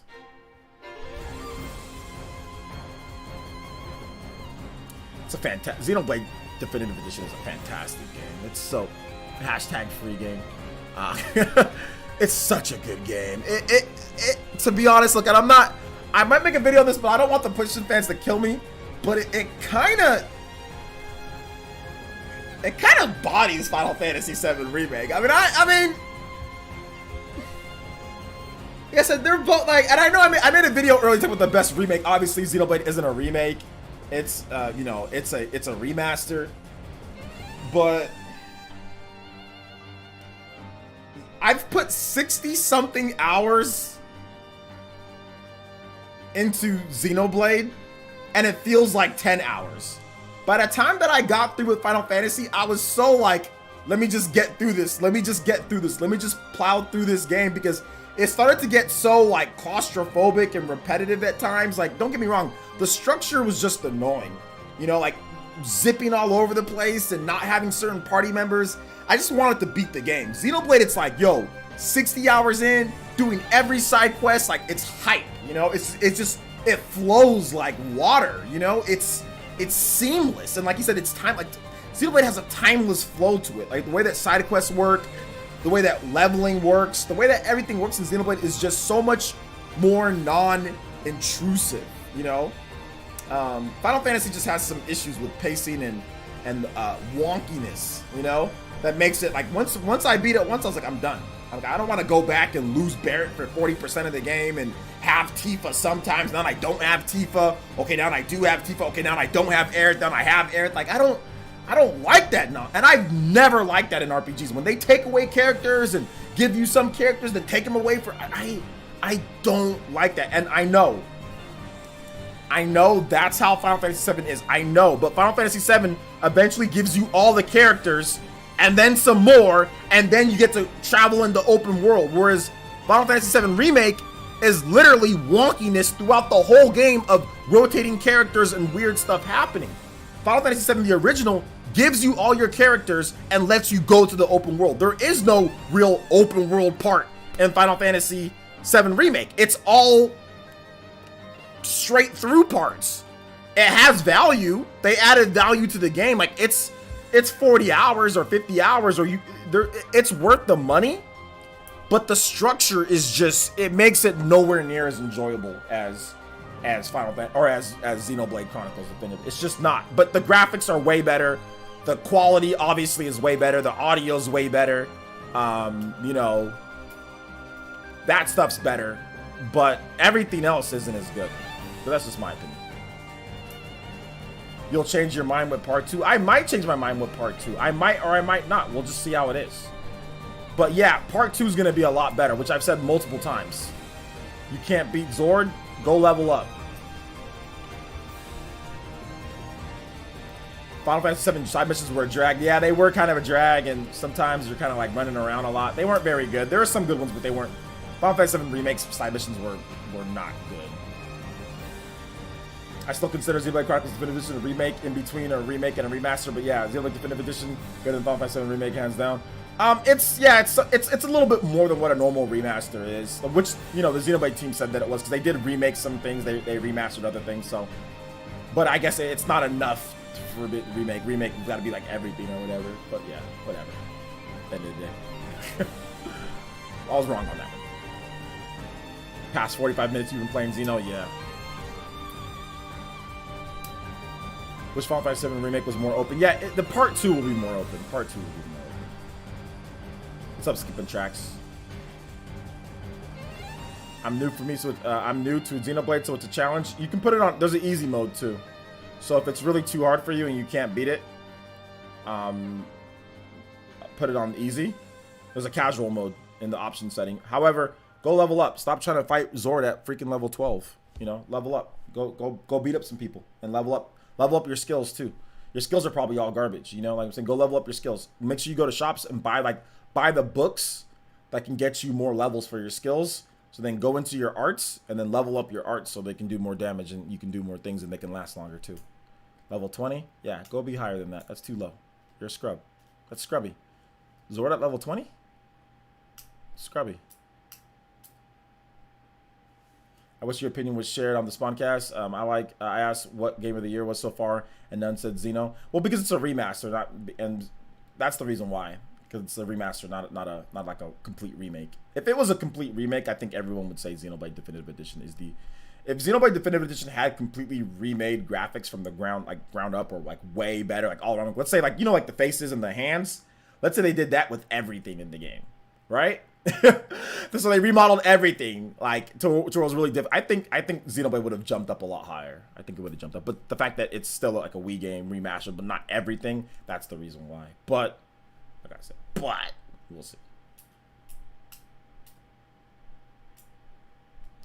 Level 20 fighting Zord, who's probably like level 25. Yeah, exactly. That's what I'm saying. Like, you're too weak. Like, you're too weak. Go, like, it's an RPG. That means you have to level. It's not about being new to Xenoblade. It's, I mean, yes, there's some tricks and tips and stuff, but like, don't be a scrub. Don't be weak. At the end of the day, if you're Xenoblade, power is power. If you're at high level, you'll body the boss. If you're 10 levels above the boss, or if you're 6 or 7 levels above the boss, you're gonna win. You're gonna win. So that's pretty much what it comes down to. You hate Ricky? Ricky's dope. What are you talking about?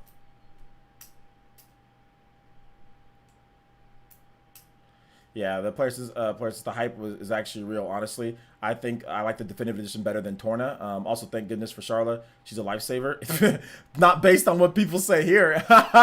People hate Charla. People hate Charla so much because she breaks chain attacks, and because she's useful for longer boss battles where you're evenly matched, or where like you're a little bit higher. You know, like the levels are a little bit like higher than you. Charla's really good for that. But outside of that, like, you can just pick, like, you know, all the strong characters and just body people, you know? But I like Charla. I actually had to use Charla a couple times to beat some unique monsters. Because, like, I don't want to spoil the game for you guys, but I'm in an area that's kind of later in the game. And there's a lot of unique bosses that are, I think I'm, like, level 50-something. Like, I think I'm level, like, 51. But there were some unique monsters that were, like, level 47, 48, like, right around the same level as me. Which Charla's really good for that, because they're gonna do certain things, especially any of those like floating ether enemies, any of those enemies that are unique. Like, you gotta have Charla, because they have weird spike damage, like where they'll jack your strength on each one, then they'll do weird things like explode out of nowhere and like jack your health. Like, even if you have Dunban all agilitied out, or you know, Rhine with all muscle and he's all set, they still do weird things, and Charla helps protect from that. She'll put different type of buffs on you. She'll heal a lot quicker, you know, to where you can get past that type of stuff. So some of the bosses, I think Charla is definitely needed, because you need somebody that can heal quickly and a lot, you know, but most of the time you don't. For most of the regular enemies, you could just use anybody but Charla.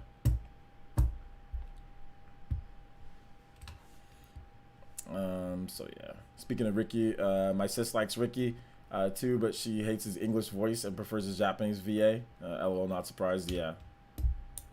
Xenoblade have a guidebook? I think it might have a guidebook, but I don't think Xenoblade Definitive Edition has a guidebook. But I mean, here's a guidebook. It's called your cell phone.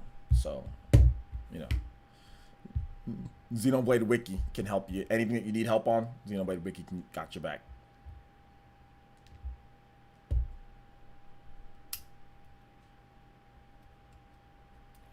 So yeah, the game looks great to me. I prefer if they didn't put so much resources into Definitive just so they can work on new games and stuff. Well, I mean, they're still working on a new game. I mean, they had a eBream. I don't know if you saw the article the other day. I think I talked about it too. Is that they did say that them working on Xenoblade Definitive Edition did not take away from what they are doing with their new game. So they have a team working on the new game, and they also have a team that was working on Definitive Edition and the new game. So they still had most of their resources on the new game. So that's still coming. But I think Definitive Edition was very important because Xenoblade Chronicles 2 was on the Switch and Torna was on the Switch. So I think it was very important to give people that and this one's really good. So I'm glad that they got it out. And it's a super good game too. So my girlfriend loves Ricky. That's her favorite. Yeah, Ricky's cool. I think he's funny. But all right, guys, I think we're gonna call it right there. Thank you guys so much for coming out to the stream. I think we had a 3-hour stream. Yeah, 3-hour plus stream. Great viewership. Pretty much over 200 people the whole time here. So thank you guys so much. Xenoblade Chronicles Definitive Edition is better than Xenoblade Chronicles 2, especially for somebody like you who doesn't play RPGs like that. Yeah, Xenoblade Chronicles Definitive Edition it's a better game. All right. So, watch my latest video, guys. We have an Astral Chain giveaway going down. So if you have not seen my latest video, make sure you check it out, guys. I'm going to link it for you guys. All right, check out my latest video on the channel. Hey, what's up, the vlogger? Hey, man, I'm pretty much done for today. We streamed for 3 hours. But we'll have the replay up later tonight or this morning or whenever. It'll be up for you guys. I am going to go grab some food and then continue on with this editing. I got to edit tonight. You guys will have a nice video tomorrow morning ready to go. So that video will be up tomorrow morning ready to go. Nice little portable monitor sponsorship that I got. So yeah, watch the video so I can get good views so more people will sponsor my channel. So we'll get more people that are willing to sponsor the channel. So thank you guys so much for watching today. I do appreciate that, and we will see you guys next time. But real quick, I am going to go over the donations just because I appreciate you guys' support. Nintendo Power, Some Dude, Mr. Pete, George, or Jorge, Mac Mega with the huge support like always, Jay Sowell, thank you, Troy Perry with the 1350, my man Jorge again, George, Juan DBZ, Zero Chaotix, Ace with multiple donations tonight, thank you so much. Some Dude once again, Eric P with the donation, the Icarus, Saiyan League, Jax G, Juice Man Vaughn, Ace again, Revan 501, Moman Rider, Ace again. Thank you so much for the support, man. Crazy. Juice Man Vaughn once again, Mac Mega, Cedric M with the 10 coming through, and Ace once again with another 20. Ace definitely the top. You guys give some love to Stream Hokage Ace, man. Multiple donations tonight, so thank you so much, Ace. I appreciate that, dude. I really do. Thank you. And Ibrahim Gunner coming in at the very end here with that 15. So thank you guys so much for the support, man. I appreciate that. Really does, like I said, help keep the streams going. And we're gonna have more and better streams and more content. Like you guys are seeing, the quality of the content is just getting better and better here, and we're starting to make some real traction here on PlayerEssence, man. So thank you guys so much, man. All right, so I think that is it, right, guys? You guys have a nice night. Enjoy it. If anything pissed you off today, guys, don't let it piss you off, okay? Don't let it piss you off. Don't be upset. Don't be mad. If something bad is happening, let it, just brush it off. Let it go off the side. Relax. Have a good night. Just chill. You know what I'm saying? Or have a good morning. Just chill. Or if you're in the UK or whatever, have a good day.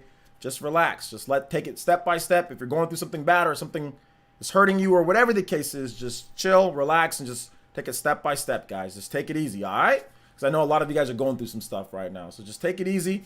Everything will, everything will pull through. Everything will pull through. That's what I told myself. You guys know where I was in 2013, man. I was in a bad spot. So just relax, take it, don't give up, and pull through step by step, day by day, man. Things will get better. Trust me, they always do. If you have a positive mentality and positive attitude, things will get better, all right?